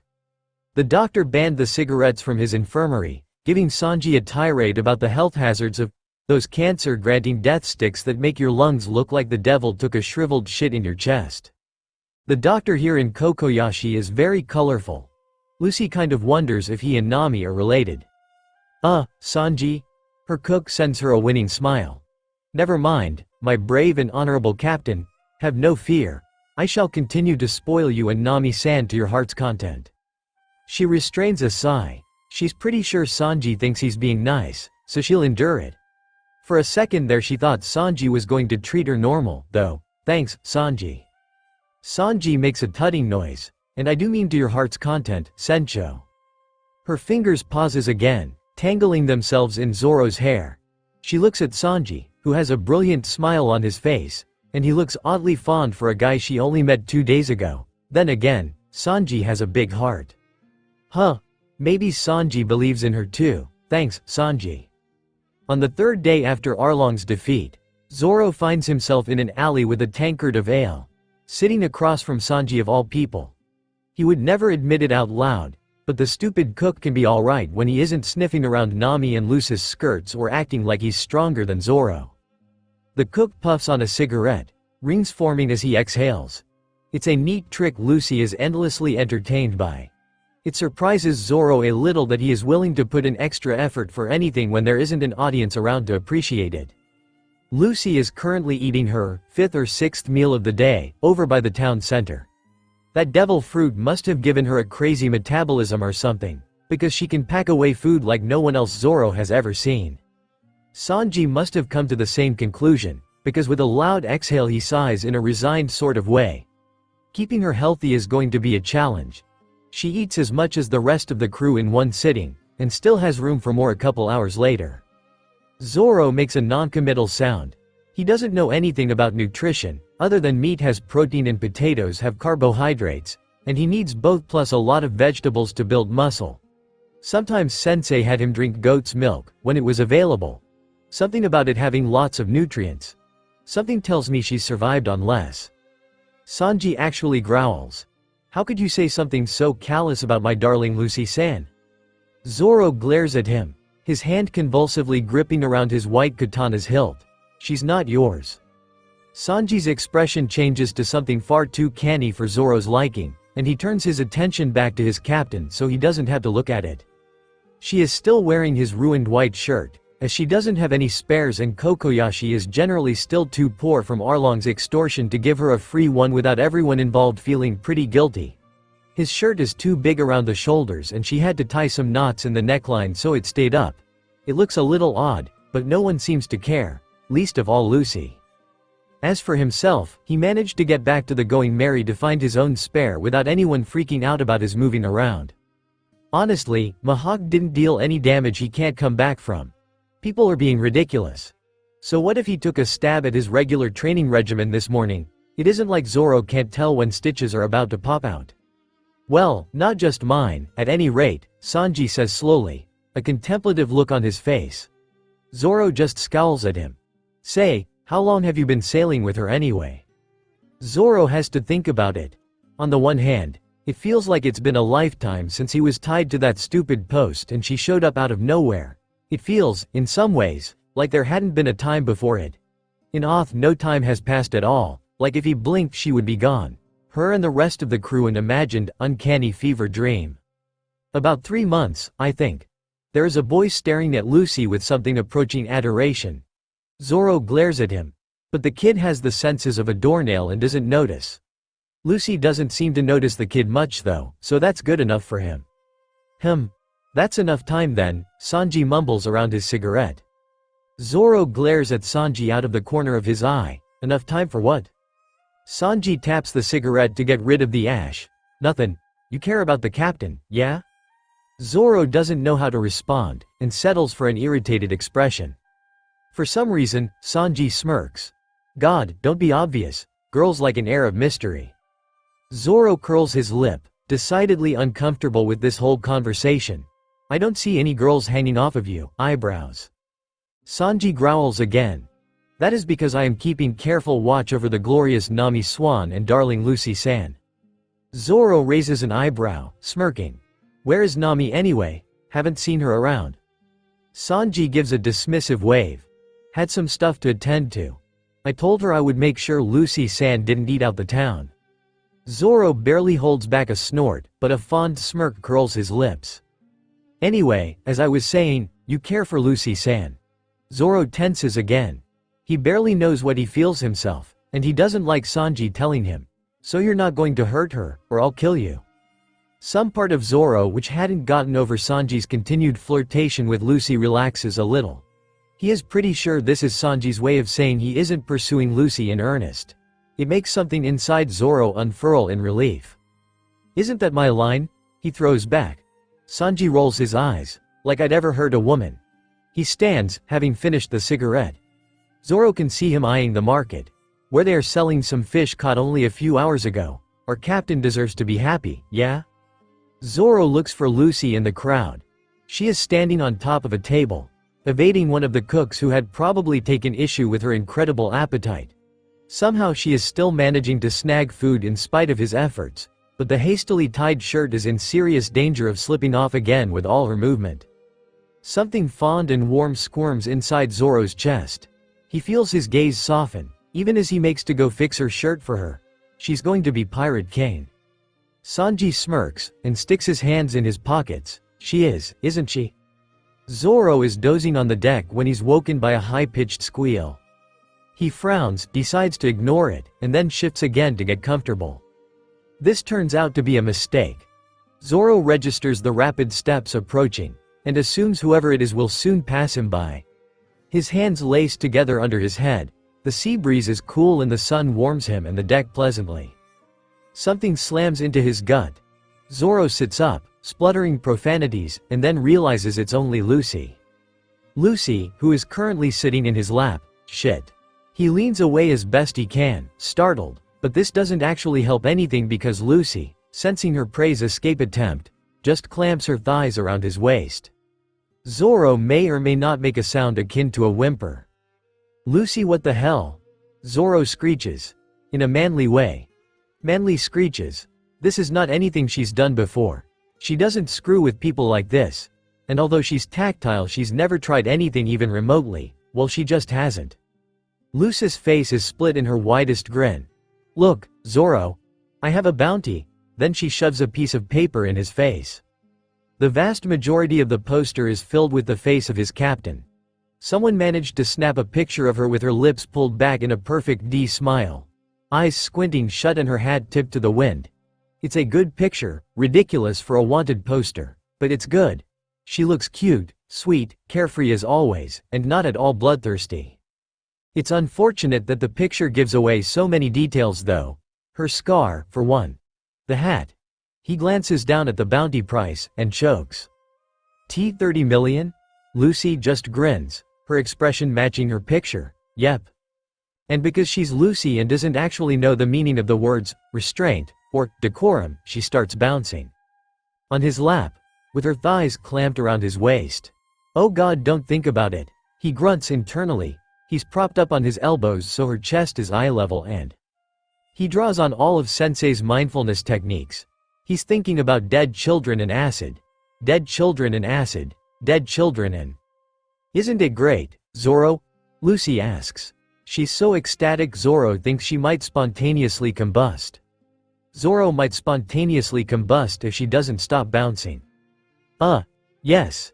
It's really hard to form sentences when his lap is full of squirming girl. 30 is a lot though. I think it's the highest one in East Blue. Lucy grins, about to say something, but Nami appears out of nowhere and snatches the poster, scowling. This is bad, Nami moans. Sometimes when she speaks to Lucy she sounds like a long-suffering parent. Or, maybe more accurately, a very patronizing pet owner. This means people will be after us. Lucy's eyes glint and she shifts to look up, but now more weight is settled on Zoro's lap, right over his. Dead children, acid, and the love cook. That actually helped. It's okay, Nami, Lucy chirps. People were going to chase us eventually. I'm going to be the pirate king. Nami's face shifts from stressed to fond, and then amused as she fully takes in Zoro's predicament. I suppose you're right. Zoro feels dread wash through him when the sea witch throws him a wink.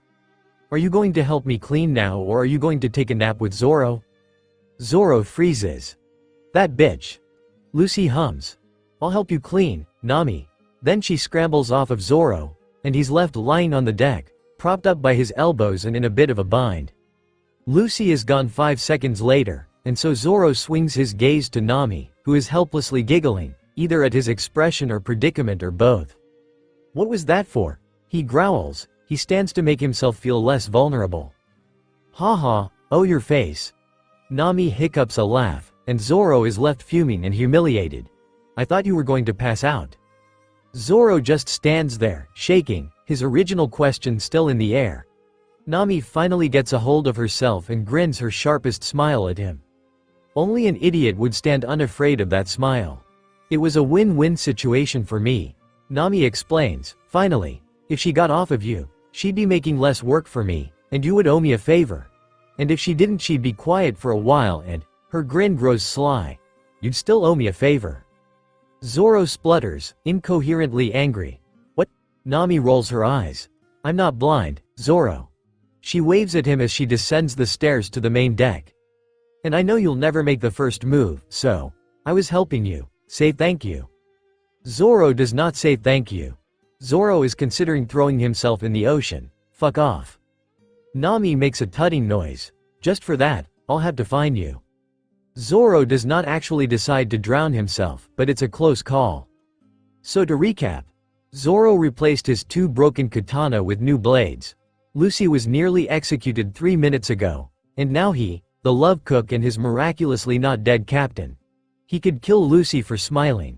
are running for their ship in the middle of the worst storm he has ever seen, and chased by about 50 Marines. It's been a busy afternoon, but just as they're nearing the harbor, a figure appears in the rain. When Zoro notices that it's a familiar-looking girl, he immediately frowns. It's the clumsy chick who knew a lot about katanas from the sword shop. She doesn't look so clumsy now. The love cook, predictably, notices that she is female and loses all sense of dignity. She's cute, he gushes. Roronoa Zoro. She calls. Zoro quirks an eyebrow. He specifically didn't mention his name to her earlier because he was worried about being recognized with a marine base right here in town. The men chasing the three of them cheer at the sight of her. Sergeant Major Toshigi. Wait, so that means, shit. To think that you were Roronoa Zoro, and a pirate at that. She yells, indignant. You were just toying with me all along. What? Where did she get that from? You bastard, Sanji snaps. What did you do to that lady? Wait, what? He didn't do anything. Nothing? I didn't know she was a Marine. Zoro, you were with. Fuck, that was Lucy. Why did she sound upset? Oh shit, the way Marine girl said that sounded like. No, I will take back that Wado Ichimonji, the Marine lady yells. Kuina's katana. Like hell. Just try it, he challenges, grin fierce. He doesn't get the girl's gall, thinking she can just take someone's katana like that. What on earth was she smoking? She's no more deserving of the blade than him or anyone else. But at least in his hands it will achieve a dead girl's dream. She leaps at him, her katana in an aggressive offensive position, and Zoro blocks with Wado. He's not willing to test his new, strangely aware blades on an opponent he doesn't want to hurt. And he doesn't want to hurt her. She seems decent enough, even if she is being ridiculous, and she helped him out earlier. You guys go on ahead, he tells the others. I'll catch up. He really doesn't want to be separated from Lucy right now considering her recent almost execution, but Sanji will make sure she gets away. And he's too curious about the not Kuina Marine that's challenging him. Lucy looks between him and the Marine, and her eyebrows furrow. Okay. Let's go, Lucy-san. Sanji interjects, with a warning look in his direction. Zoro's not sure what that's about, but Lucy turns back toward the ship and runs at full speed, Sanji hot on her heels. The Marine, Toshigi, they said, pushes against his blade, tries to leverage her strength against his. She's an okay swordsman, who would probably beat most average opponents. But Zoro is probably the best swordsman in East Blue right now, and even though he's still in the final stages of recovery from Mihawk's blow, she's nowhere near a match for him. He quickly disarms her. It only takes about 3 moves and a little footwork, and just to prove his point, he traps her against the wall and sticks the tip of his sword in the soft plaster beside her head, the warning clear. That could have been you. I can't hand thighs, no matter what, he tells her, and he can't quite quell the dark glee that victory brings him, even if it was easy. He's sure the smile on his face is unwelcoming, to say the least. But it's a warning, too. A reminder to the Marine that the world isn't so black and white as she seems to think it is. There aren't just pirates and Marines. Good men and bad ones. Zoro would never call himself a good man, but he has a job to do. A level his blades must rise to, and the pursuit is a worthy one. Her assumption that all pirates carrying fine blades are unworthy of them is naive. He removes the katana from the wall, and replaces Wado to its scabbard. He turns toward the harbor, hoping the others made it. He has to catch up. Why didn't you cut me down? Zoro stops, and turns to look at Toshigi over his shoulder.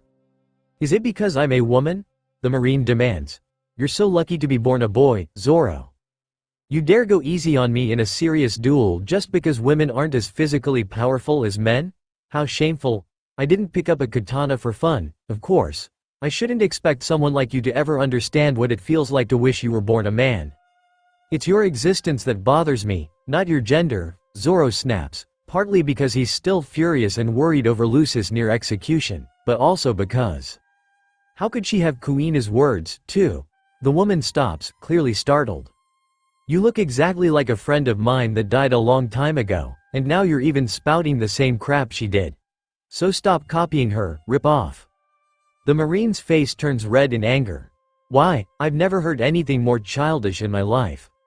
And another thing, I didn't go easy on you because you're a girl. It's because you're weaker than me, and there's no reason to go all out on someone when I don't need to, so can it?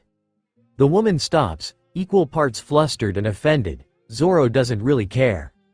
Stop blaming your weakness on your gender, copycat. If you want to be stronger, you want to win, train or something, don't just sit there and complain. Zoro takes a deep breath. Knowing he may be giving decent advice to an enemy and not really caring.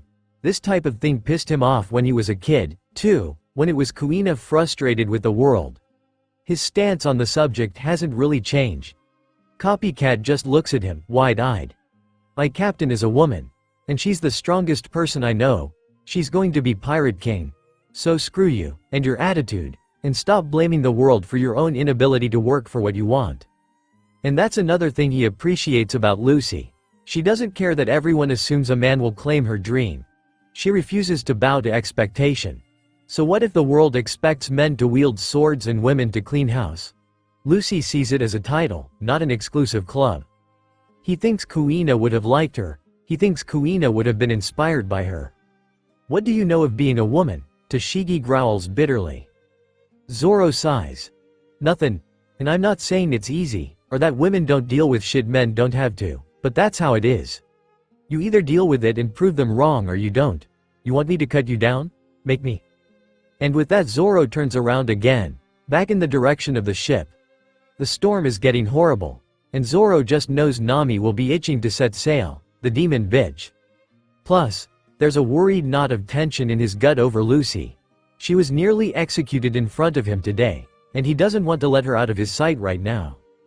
He takes off at a run, and doesn't look back, not a single marine follows. It will take another day to get to the Grand Line from Logia Town. The storm outside rages until late afternoon, and clears just in time for the sun to set. Lucy, of course, immediately bounces up to the figurehead once the rain stops. Now that it's calmer, and Nami isn't giving new directions every 3 seconds, Zoro follows her, because they need to have a talk. Lucy nearly died today, and was only saved by a truly random bolt of lightning at the exact right time. Do you believe in God? Sanji asked him then, cigarette forgotten on the ground. Zoro hadn't before, but after this afternoon he might reconsider his position. He blames himself, in some ways, because if he was stronger, or got to her faster, it wouldn't have taken divine intervention to save her. And even though he knows it's completely unfair to blame her for the incident, part of Zoro is mad at Lucy too, because she let herself get caught. Zoro finds Lucy near the bow of the ship, her eyes gleefully, irreverently trained on the horizon, her hand pressing her hat to her head. She's still wearing his old shirt, even though he knows she bought some new clothes in Logia Town because she hasn't had time to change yet. He's still angry, so much so he burns with it. He wants to grab her and shake her, ask her what the hell she was thinking back there. She notices, somehow, despite not actually looking at him. She turns to him, the last rays of sunlight warm her, halos her form and blocks portions of her face in shadow. The too big shirt billows around her shoulders, and the wind tangles its fingers in her hair. But she is frowning at him, confused, and maybe a little concerned. Zoro? What's wrong? Zoro scowls, but isn't sure what he wants to say, what he can say, and so he turns toward the horizon and grunts. Nothing. She makes a curious sound, and pokes him in the chest. Nah, something's bugging you. He leans away from her, which is something he can't recall ever happening before. She seems surprised too, and she blinks. Zoro? She sounds, maybe, a little hurt. I thought you were going to be Pirate King. She blinks again, and her frown deepens as she registers his words. I'm absolutely going to be Pirate King. That's why we're going to the Grand Line. His eyes narrow. Back at the town. You are going to let him. He doesn't finish, but his hands shake a little with leftover adrenaline. Lucy's eyes grow more serious. Buggy and Alvida got me. I didn't let them do anything. Zoro tenses, but doesn't speak. I won't die, I prom. Don't make promises you can't keep, Zoro growls. They both care too much about their honor, their oaths, for him to let her say something stupid like that. I won't die, she repeats, her expression a little angry now. She's never been mad at him before. I promise, I won't. You apologized to us, he growls, getting to the heart of the issue. You smiled. The curl of Lucy's scowl deepens. Well, yeah, sometimes. Zoro wants to throw her overboard and not go after her. You gave up. That was about as harsh a critique as he could give her, and they both knew it. Lucy sucks in a breath. I did not. She blows some air out her nostrils, obviously checking her temper. I'm going to be the pirate king or die achieving it. I don't regret that, so of course I smiled. He blinks and the world spins for a minute. He recalls his response to her first offer to join her crew, telling her he's never done anything he regrets. Still hasn't, since joining Lucy. He lives for his dream, would only die striving for it or after he accomplished it. If there is one thing perfectly understood between them, it is that one lives for one's dreams with one's life on the line, or not at all.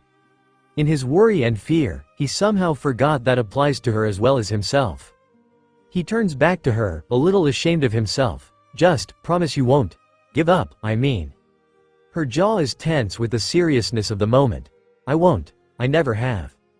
He relaxes fully, and her face softens when she sees. She leans her shoulders back even as her hips sway forward in a satisfied sort of way, thumbs hooked in her waistband. The spark in her dark eyes grows teasing, and she pokes him in the chest. You're not going to start worrying like Ace, are you? Zoro blinks, confused. Who's Ace? She grins. My older brother. He always used to try and make sure I didn't do anything dangerous or unladylike. Once he started the time, the faker. Zoro tries to picture his captain younger and in a frilly dress, and snorts at the mental image. He is a little surprised she feels like sharing. He can't recall her offering information about her past at all since he met her. She has a brother. Huh. Well, it makes as much sense as anything. I don't have any siblings. Or parents. But he's never felt too bitter about that, or even curious. Couldn't miss what he never knew, and a childhood spent at the dojo wasn't so bad. What's he like? The grin she gives him is blinding, and it's only halfway through a story about beating up a tiger that Zoro realizes that he, completely unwittingly and without reservation, revealed information about himself. He thinks, maybe, Lucy is a bit more dangerous than previously realized. Her small hand is warm when she grips his forearm, enthusiastically describing something that sounds a lot like a heist. She drags him around the quarterdeck as he listens, acting out her retelling and using him as a prop more often than not. He still hasn't made any decisions he regrets. Zoro is lifting weights on the quarterdeck behind the figurehead. He's sweaty, and he has a deep tan from his daily workouts out here. The muscles in Zoro's arms and torso contract smoothly under his skin as he makes repetitive motions with the weights, his eyes narrowed in concentration. His earrings catch the sunlight off the glittering sea as the sun sets behind him. Lucy can't stop staring. This has been a problem, recently. When they transplanted Nami's tangerine trees to the ship, their navigator forbade Zoro from working out with his monstrous, tree-crushing weights near the precious cargo.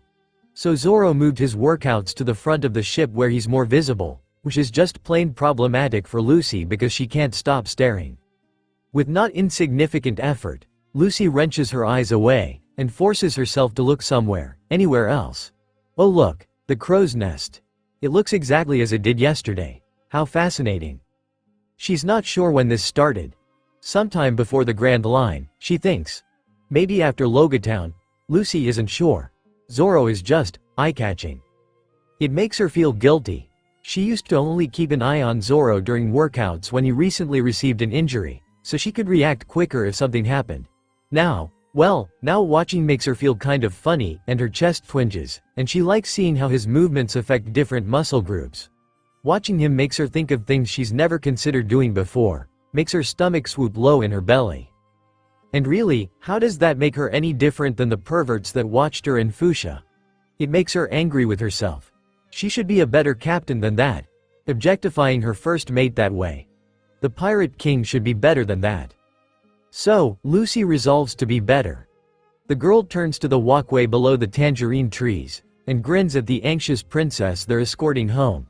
It's only been a couple days and the Grand Line is just as interesting as she expected. Vivi, she greets. The girl startles a little and nearly drops the juice Sanji made for the three girls. Lucis with a tasteless protein powder Sanji has started putting in everything she eats that's not meat. He claims it'll help with the cravings, and Lucy has to admit it's working, if only a little. Her devil fruit requires a lot of energy, and considering the eat or die way she was raised, Lucy kind of doubts her eating habits are likely to change anytime soon. It's nice of Sanji to try though. Ah, Lucy Sencho, Vivi greets formally. Lucy wonders why she even bothers, considering all she's already seen on the ship. Sorry, I was distracted. Lucy cocks her head to the side with a grin, and very deliberately turns her back to Zoro and his ridiculous muscles. Something wrong? Other than the death of your lifelong caretaker and the probable destruction of your kingdom. Vivi has a lot going on. The princess's forehead crinkles, and Lucy gets the feeling she's debating on whether she'll risk the pirate's wrath for her curiosity.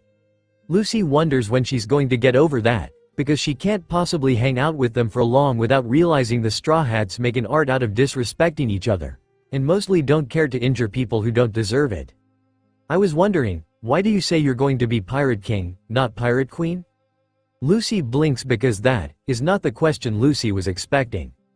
Oh yeah, I've been wondering, Usopp pipes, and somehow he's heard their conversation all the way from the crow's nest. I admit I've wondered myself, Sanji adds, coming out of the kitchen to collect their empty juice glasses.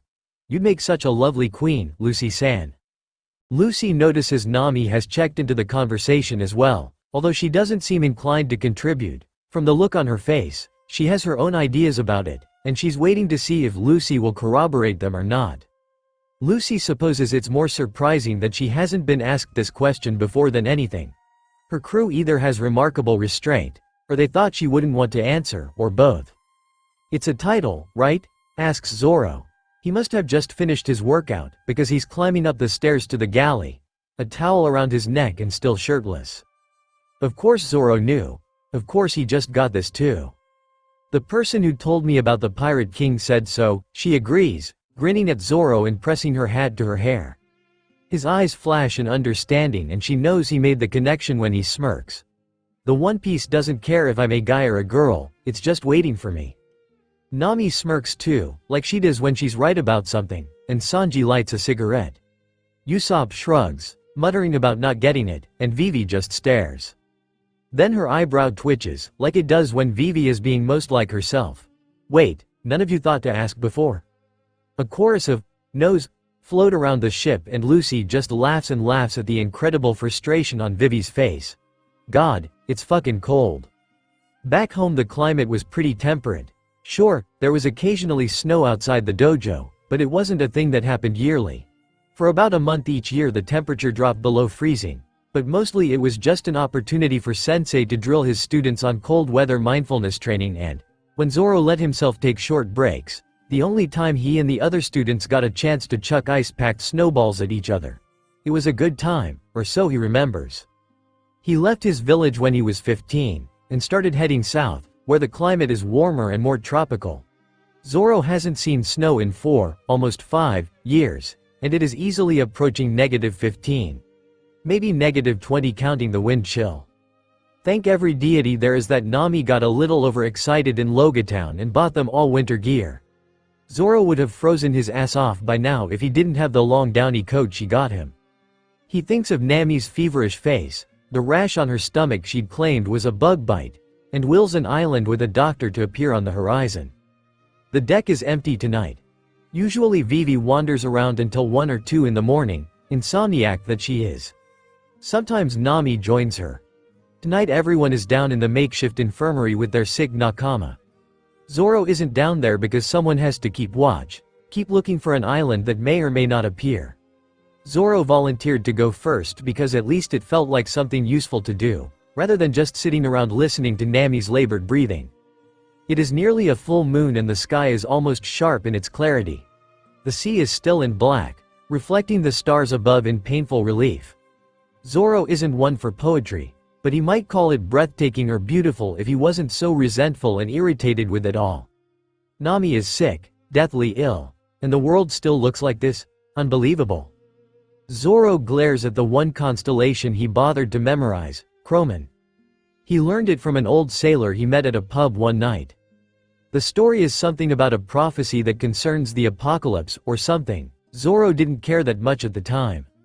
It's pretty much useless in terms of navigation because it moves so much, and Zoro only really remembers it because the crusty old man taught him how to tell time by reading it. When the moon passes through the brightest star in the constellation, it's around 1 o'clock or 1:30, depending on one's distance from the equator. Every hands width between the moon and Chromin is another hour from that time, depending on whether the moon is above or below the constellation. Zoro squints at the moon. It's an imprecise method, but he's pretty sure it's around 3 in the morning. Nami would know the exact time, maybe down to the second. She is a pretty impressive navigator, after all. He wonders if Nami's okay. Then he shakes himself. Even if Nami isn't okay now, she will be, because Nami is strong. Strong enough to be a Straw Hat, as they've started to call themselves. She's not going down without a fight. They just have to find a doctor, and give her a chance. The ropes creak, and Zoro leans over the edge of the crow's nest to see who is coming up. He kind of hopes it's Lucy, even though he knows their captain would never leave Nami's side right now. It's not Lucy, but it is the second least likely person to leave Nami right now. What are you doing here, shitty cook? Sanji heaves himself over the edge of the crow's nest ungracefully. TCH. Piss off, moss head. I came to relieve you. Was Sanji trying to be nice? Weird. Especially considering the circumstances. I don't need your help, you perv. Go back down to the cabin. He raises an eyebrow. Or are you going to leave the girls alone with Usopp? For some reason, Sanji has been convinced all day that Usopp is secretly determined to grope the girls. Zoro isn't sure what set him off, but he's absolutely positive that Usopp has no designs of any kind. He's way too into his friend from Syrup Village for that. What was her name again? The frail blonde chick? Karen?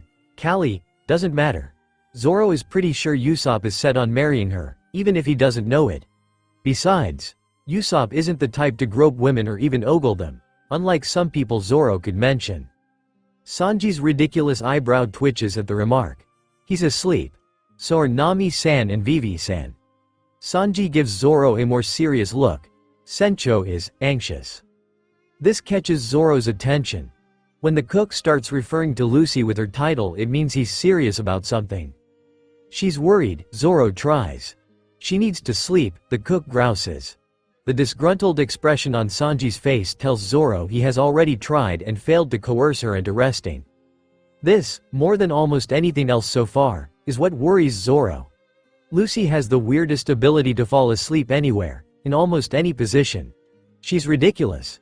If she isn't sleeping now, she must really be out of her mind with worry. Well, what do you want me to do about it? But he's already collecting his katanas and passing Sanji the blanket. Sanji gives Zoro a blank, vaguely irritated look. Go comfort her, obviously. Wait, what? There is literally no one less suited to comforting someone than Zoro. Especially not about something like this, where loss of a loved one is involved. The only person Zoro ever lost is Kuina, and his method of coping involved swearing a lifelong vow on her sword to carry both their dreams to his death. Zoro is the least qualified grief counselor in the entire Grand Line. Sanji must notice his dilemma, because the cook rolls his eyes, mutters, "Idiot," under his breath, and then steps on his fingers, so Zoro is forced to release the rope. Just ask her how she's doing. Zoro scowls. Well, why don't you do it then? Sanji pulls out a thermos of something warm, and gives Zoro a look like he's the single stupidest person alive. Because I'm not the person she needs to talk to, dumbass. Zoro isn't actually the dumbest person alive, so he knows better than to ask why Sanji seems to think that's him. Fine, he mutters instead, and climbs down the rope netting to the main deck. Let me know if anything changes with Nami-san, Sanji hollers from the top of the crow's nest. Obviously, Zoro mutters, but he gives the cook a wave to let him know he will.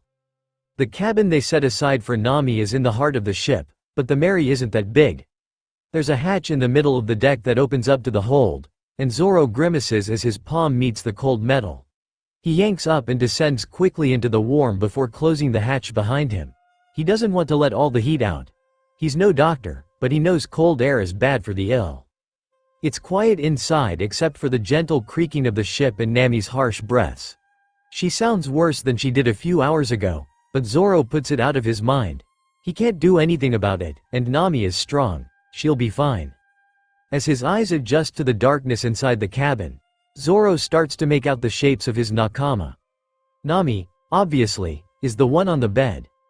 The long hair marks the person sleeping upright on Nami's bedside as Vivi, and Usopp is snoring in the corner, on top of Kuru. Which means the person hunched at the foot of the stairs and shivering is Lucy, Zoro whispers, and then notices she's still wearing her normal getup, which means she must be freezing, even here in the warmest part of the ship. What the fuck? Why didn't that useless cook at least grab her coat for her? Lucy's head whips around, and he can see the whites of her eyes widen even in the dark. Zoro? He gets to the bottom of the stairs and starts unbuckling his jacket. Idiot. Here, take this. He is wearing more clothes underneath than she currently is. He'll be fine. The last thing we need is for someone else to get sick. That might have been the wrong thing to say. Her expression is suddenly horribly torn, and almost grief-stricken. But then won't you be cold? He doesn't really care, won't help anything, so he hesitates. We could share the jacket. Lucy cocks her head to the side curiously and Zoro opens half the jacket in invitation. Lucy seems to realize what the plan is and scrambles to comply, shoving herself under his coat with characteristic carelessness. Zoro lets out a hiss as soon as she's pressed against him under the jacket, because holy shit, cold. Her right shoulder is under his left armpit, and her chest is pushed against his ribcage. Her toes catch the fabric of his pants, and Lucy's hips press against his pelvis. It is a little uncomfortable, if Zoro is being honest, and it would be incredibly awkward if Lucy hadn't systematically dismantled any sense of personal space between them over the last few months. Now he just feels vaguely guilty for thinking about her that way at all when she trusts him so much. Shit, you're cold, he growls, and works to tie the buckles around them. It's awkward because the coat really wasn't made for two people and he doesn't have a lot of give in the shoulder area due to Lucy filling every available space. It's a good thing she's tiny. Lucy shivers violently against him, like her body is finally registering that it's cold now that she's suddenly not. Sorry. I didn't notice. She shifts so her head is facing Nami, and Zoro remembers what he came down here for in the first place. Zoro will never in his life admit he took advice from the shitty love cook. So, how are you doing? Oh god, that sounded even worse than he was expecting. Lucy tilts her head to look at him, which means her chin is resting on his chest. She smells like the sea and the sun. Huh? I'm fine? He raises an eyebrow when another shiver racks her body. You don't look fine. She pouts, which is adorable, but Zoro would never admit such things. You're not asleep, either. Which is weird. It is something like 3 in the morning, after all. Lucy looks away from him, her cheek resting on his chest. It's, Nami, being like this, it's my fault. Zoro glances down in shock. Lucy isn't one for self-afflicted guilt trips. That's more Zoro's thing, or Sanji's. How is it your fault? He asks. Because it isn't, obviously, no matter what Lucy's thinking right now. Lucy's tiny, furiously strong fists clutch Zoro's shirt. If I hadn't asked her to come with us after Arlong Park. Hey, he scolds, don't go making decisions for us. You're the captain, but we chose to follow. Don't go belittling her choice. She wants to see the world, remember? The grip on his shirt relaxes a bit. She wants to draw a map. Zoro nods. Lucy shifts a little, and her foot catches on one of the bandages around his still healing legs. He holds back a wince, but she must feel him tense because she goes completely still and stiff a second later. Sorry, she whimpers. Sorry, Zoro, sorry, it's not your fault, he tells her. He's the dumbass who was going to chop off his own legs to kill a couple grunts. Ah well, no regrets. I was going to ask earlier, Lucy whispers, hesitant, if you were okay. Your legs didn't look good. And I thought you might have gotten some burns from the wax and the fire. Zoro's pretty sure all 3 of them were singed a bit by the fire. He's also pretty sure his was the worst of it, because he decided to use the flames to surprise their opponents. He wanted to see if he could wield fire on his swords. He heard of someone who could do that once. Turns out it isn't so hard with decent blades. I'm fine, he tells Lucy, because yeah, he aches just about everywhere and he nearly severed his own tendons yesterday, but he's fine. Or he will be. I don't like it when you get hurt. He can hear the seriousness in her voice, the pain. He wonders how long she's been holding this in. He knows she hovers from a distance, sometimes when she knows he's still healing from various wounds and she's worried he's straining himself, but he can't really remember when that started. Geez, it's not like I'm going to keel over. I know that.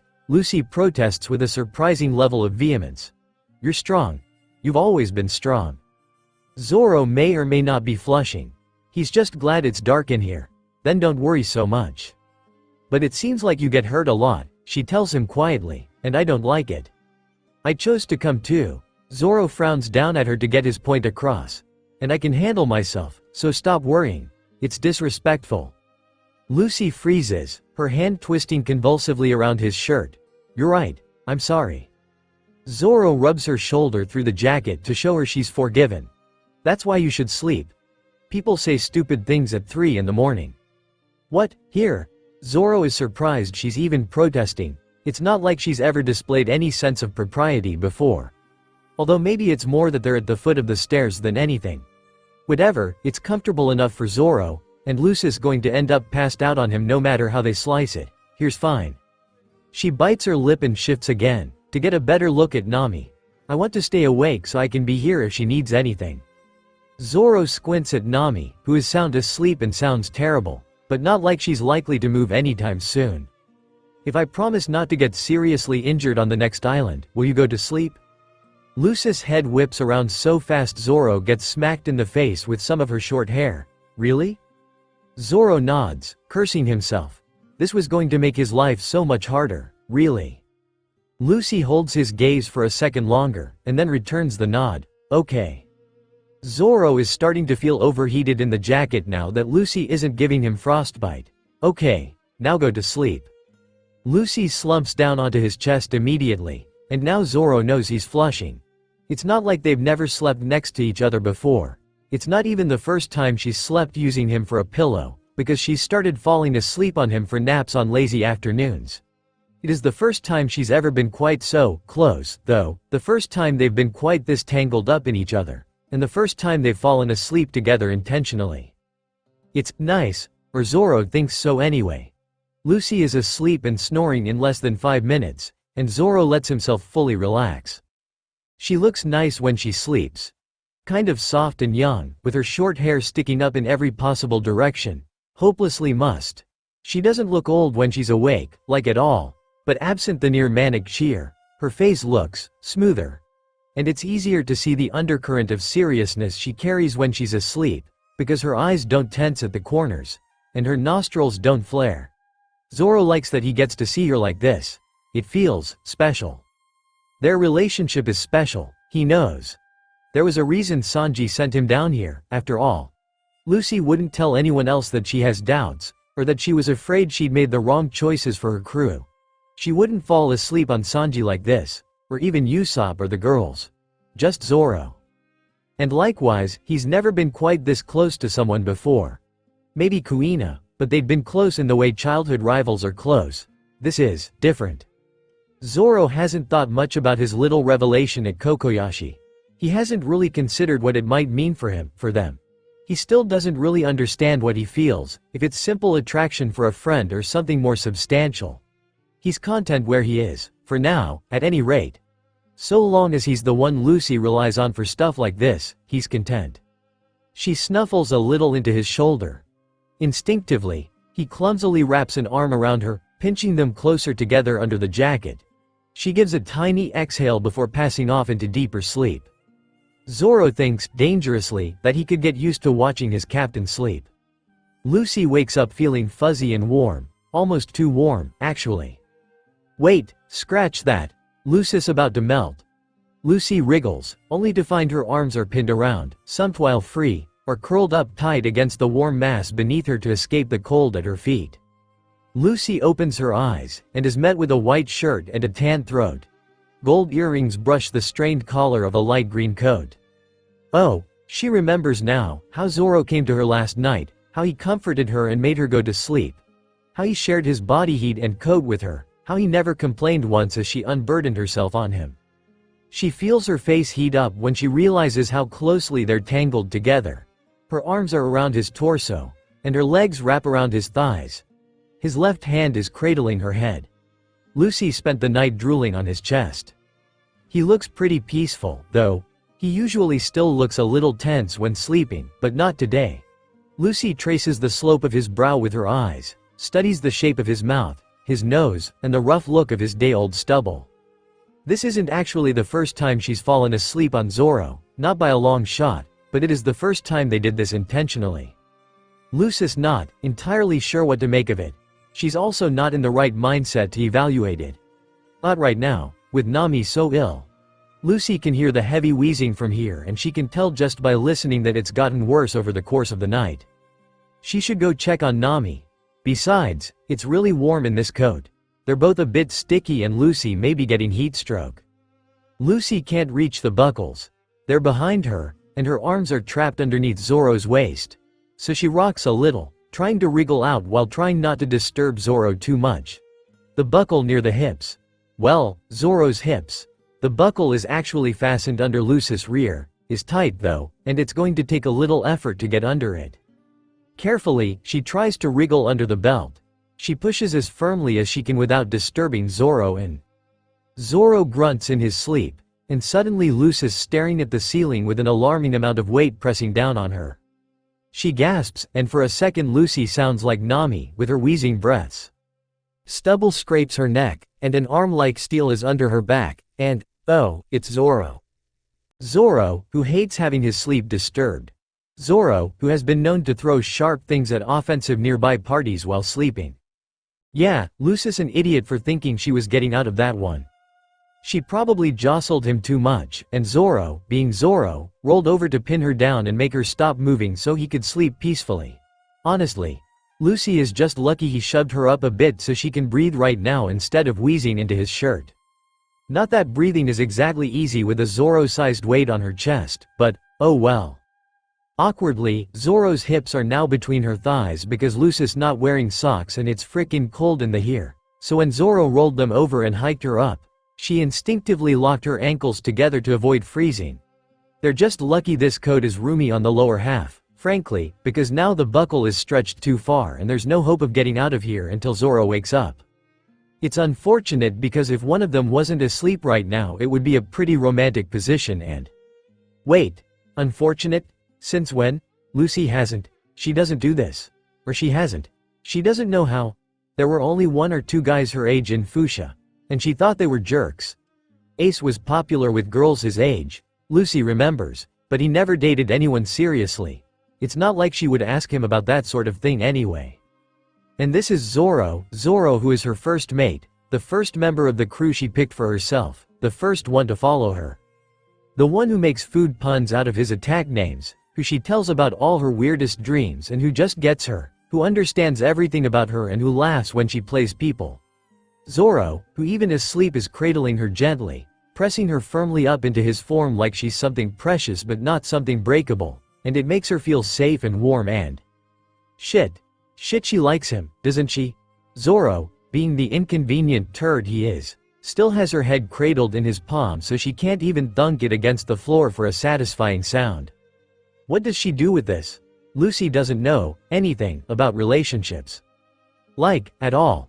She hasn't had a single adult role model with a significant other of any kind. She had no friends her age other than her brother, who didn't have any long-term relationships. She hasn't had her first kiss, and she sure as hell hasn't had her first anything else. She only knows about SX because Makino sat her and Ace down for a talk about it when they both turned 12. Lucy didn't even read romantic books because she never had the patience, and frankly learning how to read harder books lost all appeal once Sabo left, so she doesn't even have unreasonable expectations. Geez, Zoro is heavy. Who are her other options? Sanji. That is a terrible idea. Just, no, that is bad. Very bad. Usopp? That might actually be a good idea. But Lucy is still kind of unclear on whether he's dating Kaya or not. Lucy kind of gets the feeling Usopp is unclear on that too. Maybe she could ask Nami or Vivi. But obviously not now. Later, when neither are sick or trying to head off rebellions. Lucy really, truly, has no idea what she's doing. Most of the time that doesn't matter much to her. She's good at surviving shit and things usually work out for her. But this is Zoro, and, feelings or not, he matters to her, very much. Zoro's nose falls to the crook of her neck due to her squirming.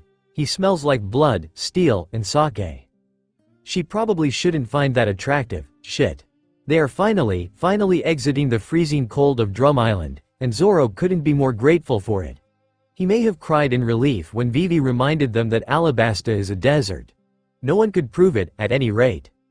He's glad everyone made it off Drum, though. From the story Sanji and Chopper told, it sounds like it was touch and go for at least 3 of his nakama for a while, which is 3 too many. Especially when Zoro didn't know about it at the time and one of them was Lucy. Currently, most of the crew is either acquainting themselves with Chopper or acquainting Chopper with the ship. Usopp keeps telling Chopper very exaggerated stories that the naive little reindeer seems perfectly willing to believe. Usopp, not used to having such a perfect audience, is predictably milking it for all it's worth. Nami and Vivi are checking their course to Alabasta, which is apparently about a week away. The frown lines in Vivi's forehead seem more pronounced than usual, and Zoro wonders if more bad news came of Alabasta. Sanji is leaning on a barrel near Chopper and Usopp, and smoking a cigarette. The little reindeer seems stressed about this, but Sanji is apologetically unaffected by his pleas for him to quit. And Lucy is sitting on the figurehead, hand on her hat and looking out toward the horizon. Zoro is unsurprised to find her there. It's her favorite place on the ship. Only Usopp even tries to sit there when she's not around, and even then he usually backs off after a minute or so saying something about it not feeling right. Lucy, while otherwise mostly fine, still has bandages wrapped around her hands and feet. Doctorine seemed pissed at her when she realized Lucy wasn't going to be staying with her for the entire recovery period. They have a doctor on the ship now though, so Zoro isn't worried much. Nami says it'll be about 2 weeks to Alabasta, he comments. Lucy whirls around on the figurehead, and nearly topples backward into the sea. Zoro snatches her wrist to steady her, if only to save himself the trouble of getting wet. "Oh, thanks Zoro," she chirps, and grins sunnily. Zoro rolls his eyes and steps closer to get a better look at her hand. The bandages smell like lemony antiseptic and honey, and her hands are meticulously wrapped from fingertip to wrist. Lucy doesn't pull her hand away, instead just lets him look. Love Cook said he passed out at the base of the mountain. Zoro would get on Sanji for endangering Lucy and Nami like that, but HEV had a feeling Lucy wouldn't be amused considering the guy broke his freaking spine and a couple of ribs in the process, so Zoro hasn't mentioned it. Especially not after witnessing the cook's full-on kowtow of groveling when he heard how bad Lucy's condition was upon completing her climb. Lucy, unconsciously corroborating him, rolls her eyes. Sanji didn't pass out. Sanji took an avalanche to the face to get us up the mountain. Zoro hums and splays her fingers, testing the mobility. So you climbed up to the castle by hand? Carrying the 2 of them? Lucy shrugs. Yes. Zoro shakes his head, and reaches for her other hand. That was 5,000 meters of sheer rock face. There was a down-drafting wind tunnel around the whole thing, and it was freezing. You're lucky your hands weren't shredded. She's lucky she wasn't shredded. Lucy doesn't look like she much cared. They're nakama. She says it like she expects Zoro to understand. Weirdly, he does. How bad did you mess up your hands and feet? Lucy flushes. Well, Doctorine said I cut the pads of my fingers and toes down to the bone. And I have a couple hairline fractures besides. She claimed I probably only managed because I didn't have any feeling in my hands or feet once frostbite set in. Zoro, with more gentleness than he's willing to admit to, sets Lucy's hand in her lap before reaching for her other one. Figures the one time I don't get injured you go and do something like this.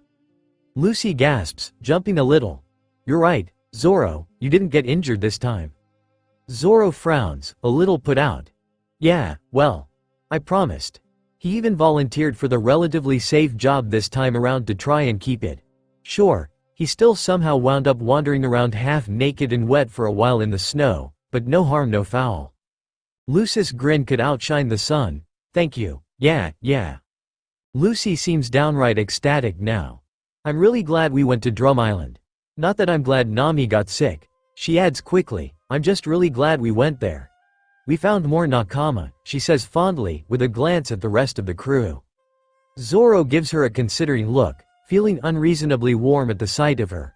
You just pick people based on a feeling, don't you? Lucy just grins at him, the light in her eye mischievous. I know special people when I see them. Especially you, Zoro. Zoro will deny until the day he dies that he blushed. It was the sun, damn it. This might be, literally, the best day ever. Or at least, the best day in a while. None of her nakama are sick, and none of them will ever be sick again now that they can count Chopper among them. They're finally in Alabasta, and the solution to Vivi's problem seems pretty simple to Lucy. They just need to figure out the logistics and stuff. Soon Vivi won't have to look so sad and scared all the time. Plus, this morning Chopper gave her permission to stop wearing the bandages. Freedom. And now, the best thing of all, Ace, her brother, is here. Minus Makino and Shanks and Dayton and Gramps, it's everyone she loves in one place. Ace looks older than he did last time, a bit more mature. He has new tattoos and a funny cowboy hat, and his freckles seem more pronounced. He's taller, a little more filled out, and apparently found a powerful devil fruit, so now he's even more kick-ass than he already was.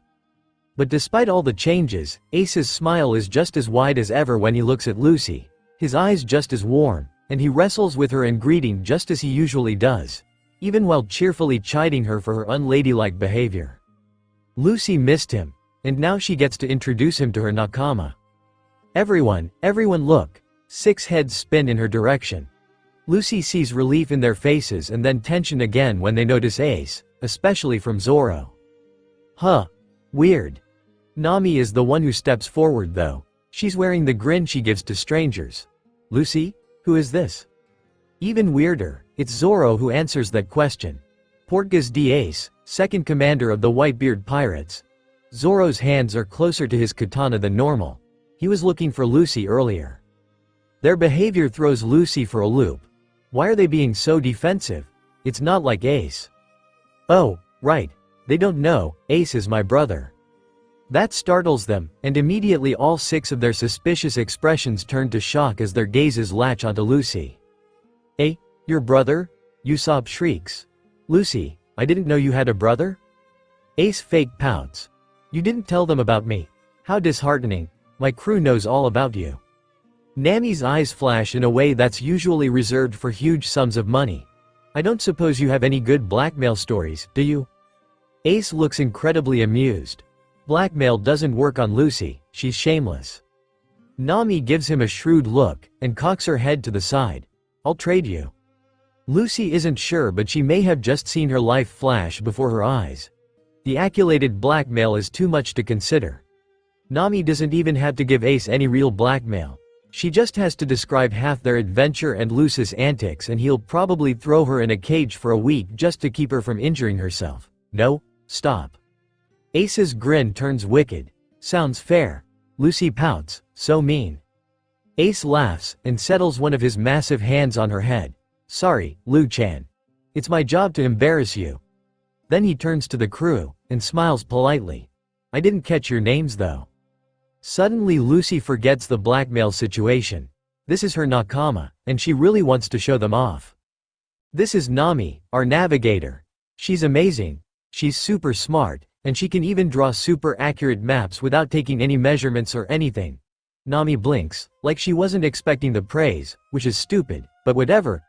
Lucy moves on. That's Usopp. He's our sniper and our liar, but he does a bunch of other really cool things too. Ace raises an eyebrow, but he continues to look amused. So Lucy continues the introductions. She has to drag Ace a couple steps to the right so they can clearly see the rest of the group. That's Sanji, he's our cook. He makes the best food. He's the best cook, and he kicks things really well.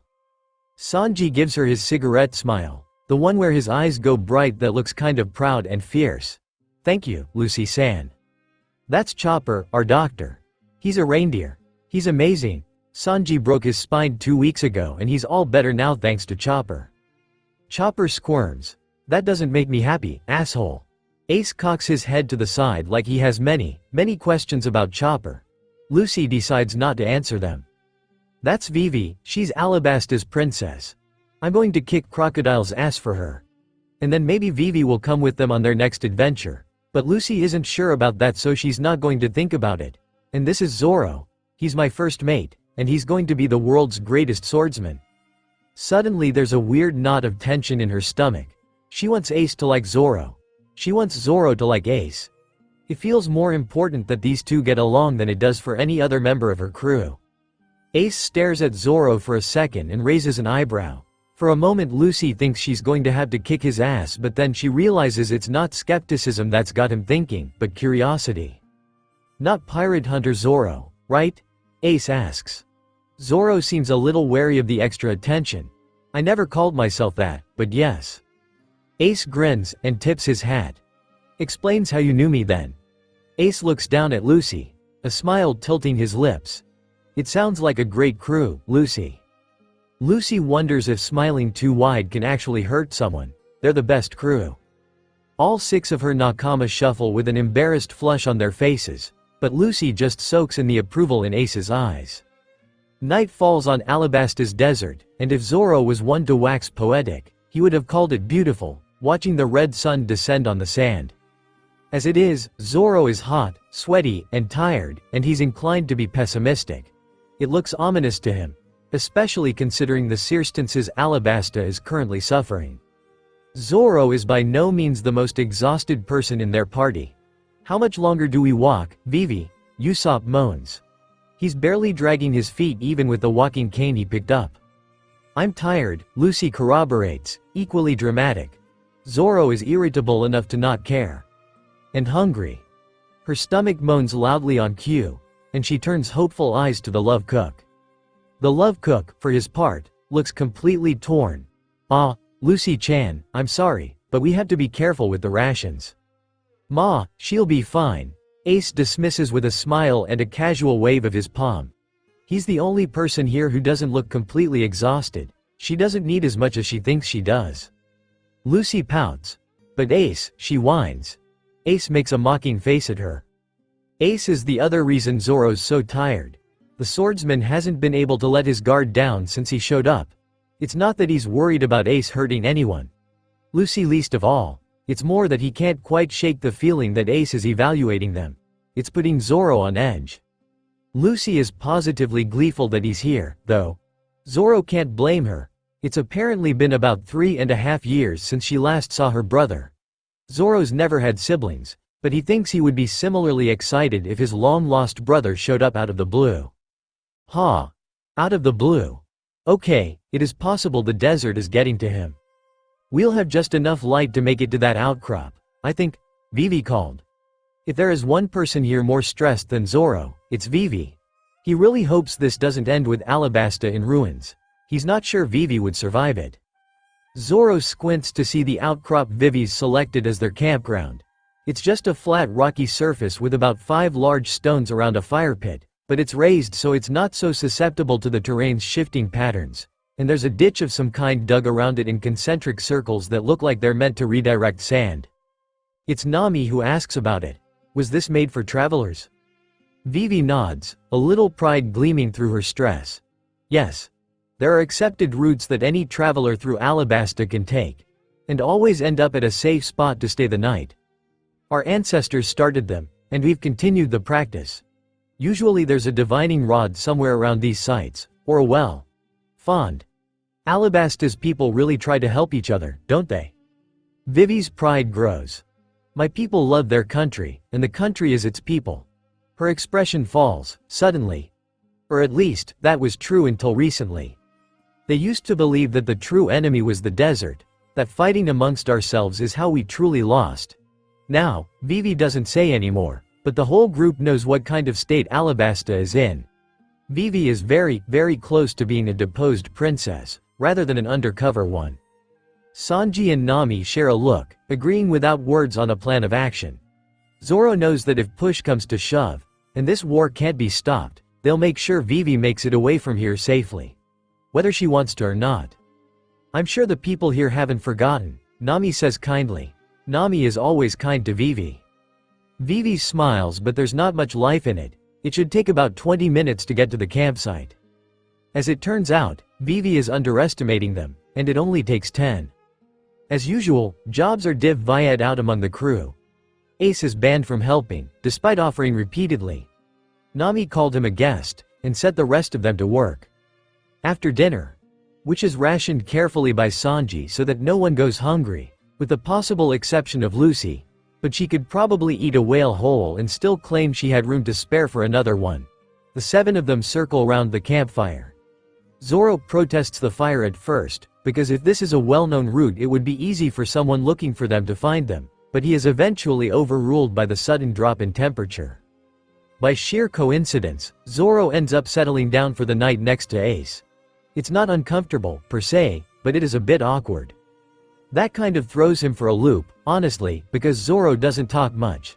He's not usually bothered by silence. In fact, he usually appreciates the ability to be quiet in other people, especially now that Lucy is in his life. Not to mention the rest of his overly rambunctious nakama. He just can't shake the feeling that Ace is appraising him. All of them, yes, but him specifically. The whole party is exhausted, and after they've eaten and cleaned it takes seconds for most of them to settle into sleep. Lucy, apparently completely unrepentant, cuts the tension between Zoro and Ace by plopping herself between them, and curling up with her head on Ace's shoulder.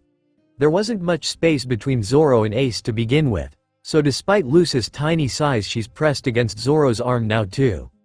Zoro would move over for her but he's already pressed up against a boulder so there's really nowhere to go. Zoro manages to fight down his blush, but it's a near thing. He's not sure why he's so self-conscious around Lucy today. Maybe he's just too aware that Ace is watching him.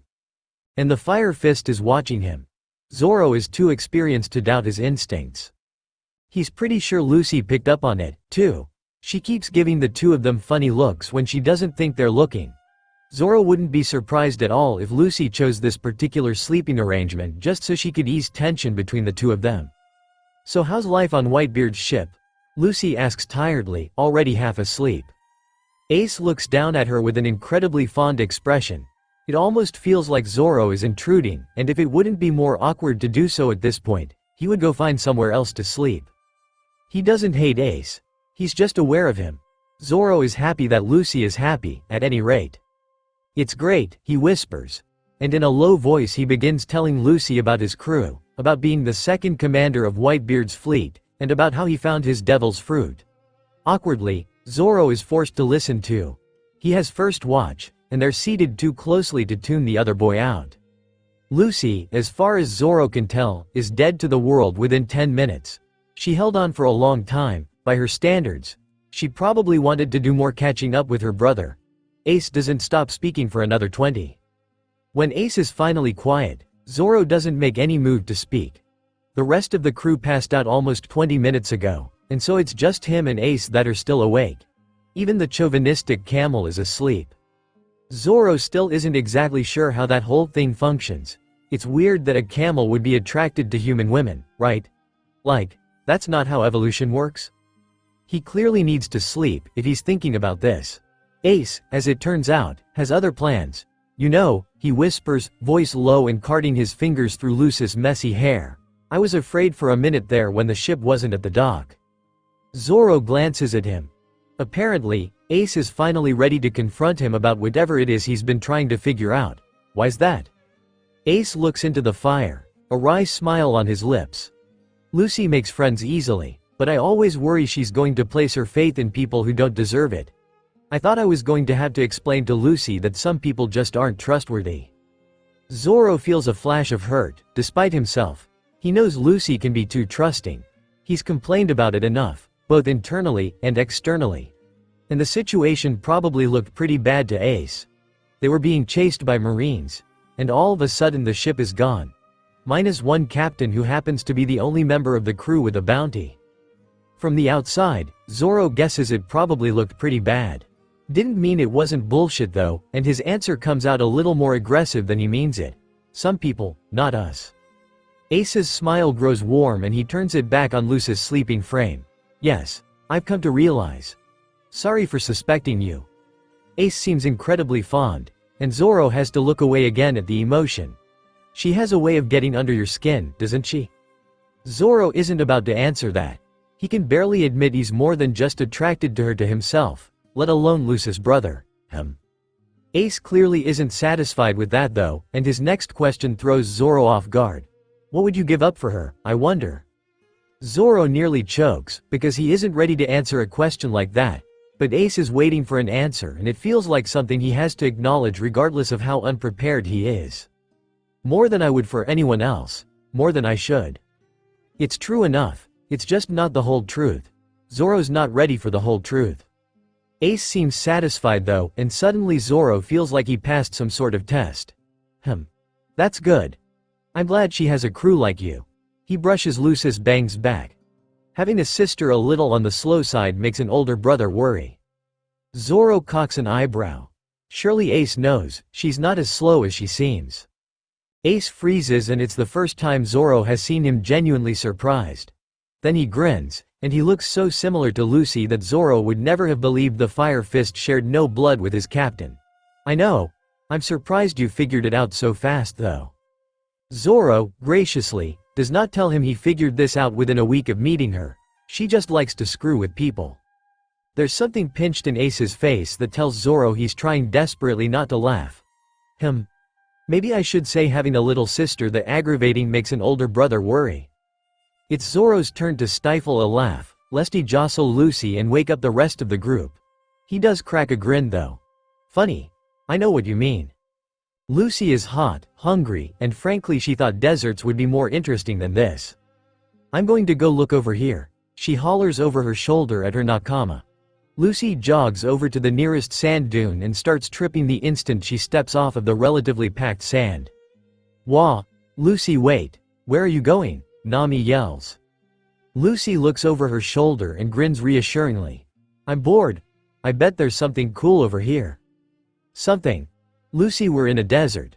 There's nothing but sand in any given direction. Poor Nami. Lucy should really stop stressing her out like this. Perhaps this is why Ace kept apologizing for her the last couple days. Zoro, go after her, make sure she doesn't die. Lucy is too far away to hear what he says in response, but he sounds disgruntled. Cresting the top of the dune, Lucy does a full turn. Nami wasn't wrong. There's sand in every direction as far as the eye can see. Lucy can kind of make out a shimmer behind her that might be the ocean. The Mary is docked there. They were there yesterday, but now they're here. Weird. There's a dark line on the opposite horizon. Lucy wonders if that's the plateau ridge Vivi told them about. Oi! Lucy! We should get back to the group. Zoro's here. Lucy turns to her swordsman, takes him in. He's a bit red in the face from the heat, and he's wearing an irritable expression. He's been a bit touchy since landing on Alabasta. Maybe the climate doesn't agree with him. Lucy thought he and Ace resolved whatever issue they were having the second night in the desert, so it's probably not that. Ace. Lucy already misses him. Nah, I want to explore a bit, she tells him cheerfully. Then she spots Chopper heaving his way up the hill. Poor little reindeer. It's just bad luck for him that his first experience away from a winter wonderland was a desert. Oh, Chopper, you came too. The reindeer doesn't respond, he just pants, poor guy. Zoro looks grumpy. Can you explore with the group, at least? Well, obviously not. That is a path, and nothing cool ever happened on a path someone else has trod. Whoa. That sounded almost wise. Did she get that from Ace? Nope, she chirps and then turns to slide down the dune. She feels Zoro's fingertips brush her back and she knows he just missed catching her. A big, challenging grin splits her face. Lucy. Get back here, wow. Zoro really is grumpy today. He needs to lighten up. Gotta catch me first. She hears faint profanities and then the unmistakable sound of someone skidding down a sand dune after her. Perfect. Lucy. Zoro. Lucy makes the mistake of turning around to check on her doctor, and Zoro takes his chance to pounce on her. He was closer than she thought he was, damn it, and he pins her pretty easily since she is still checking on the reindeer. The reindeer, who is in his large form, and rolling down the hill completely uncontrolled, right into her and Zoro. Oh, shit. She hopes Zoro's thick skull doesn't fracture her forehead. Chopper bounces once, blocks out the sun for a second, and then everything goes black. Lucy pouts as she shuffles along ahead of her nakama. It's not like she meant to get caught up in a sandstorm. She wasn't even conscious at the time, and that was equally Zoro and Chopper's faults, as far as Lucy is concerned. But now they're mad at her, and so Lucy sulks ahead of them while they vent. Oh well. Getting lost in the desert is still more interesting than what they've been doing so far. Monsters only make things entertaining to a point. She glances back at her nakama. How long were they going to be mad at her anyway? She just wanted to explore. Normally Zoro wouldn't be mad at her at all. The desert just makes him grumpy. Lucy doesn't like it when Zoro is mad at her. It doesn't happen often, but occasionally she pushes his boundaries just a little too far. Like, now, for instance. Zoro being angry with her makes Lucy feel anxious, for some reason. Okay, so she knows the reason. She just doesn't know what to do with it. She likes Zoro. As in, she likes Zoro. Lucy isn't sure what she's supposed to do about it, though, because it's not like it really has to change anything between them. She acts like she always has, and he does too, and maybe she understands a little more why she acts the way she does around him. Why Zoro occupies a particular part of her heart, and makes her feel things her other friends don't, but she doesn't know how to go about moving forward with it. She doesn't even know if she wants to try. She likes the way things are with Zoro. She likes that she gets to make him laugh, poke him and pester him into being less grumpy than usual, that he lets her watch over him when he's injured. She likes that he listens, that he enjoys listening, that she can tell him whatever she wants to tell him and he'll never ask for more than that. She likes how determined he is, how determined he's always been, to achieve his dream. She likes how well he understands her. She likes how well she understands him. She doesn't want any of that to change. And while she thinks there are things she'd like to do with Zoro that sound nice, kissing, for one, or holding hands, but mostly kissing, she's not willing to risk what she has for that. She can't be casual with Zoro. Neither of them are the type to do things by half measures. Besides, she doesn't know how Zoro feels about any of this, and she's not about to ask. So she shelves it. Lucy had more or less decided to do that by the time they reached Drum, but now she's had time to think it through. Lucy knows she can be selfish, but she's not about to risk Zoro on her own desires. Deserts seem to be good for brooding. Fuck that. She's not about to start waxing about Ace now that she's done brooding over Zoro. Behind her, she senses the boys are a little less hostile. She spots a cave ahead of them, and grins as she turns around. Shade! She shouts gleefully, and whips one arm back to catch her nakama and one arm forward to drag them to the rock. Immediately there are protests, but she ignores them. Mostly just to irritate them, but also because Chopper really needs some shade as soon as possible. The landing is a bit rougher than intended, and Zoro's ire seems renewed, but whatever, they're sheltered now. Captainly duties fulfilled. Then they all fall through the floor. The cave is interesting, but Lucy would probably find it more entertaining if it wasn't so pleasantly chilly. Lucy flattens herself on the cool earth, because the sun is relentless in Alabasta and Lucy feels like she's never been anything but overheated in her life, and grins up at Zoro. I told you exploring was the best. Zoro glares, but then Lucy can see the moment he gives up, and he laughs. Lucy settles back with a smile. Mission accomplished.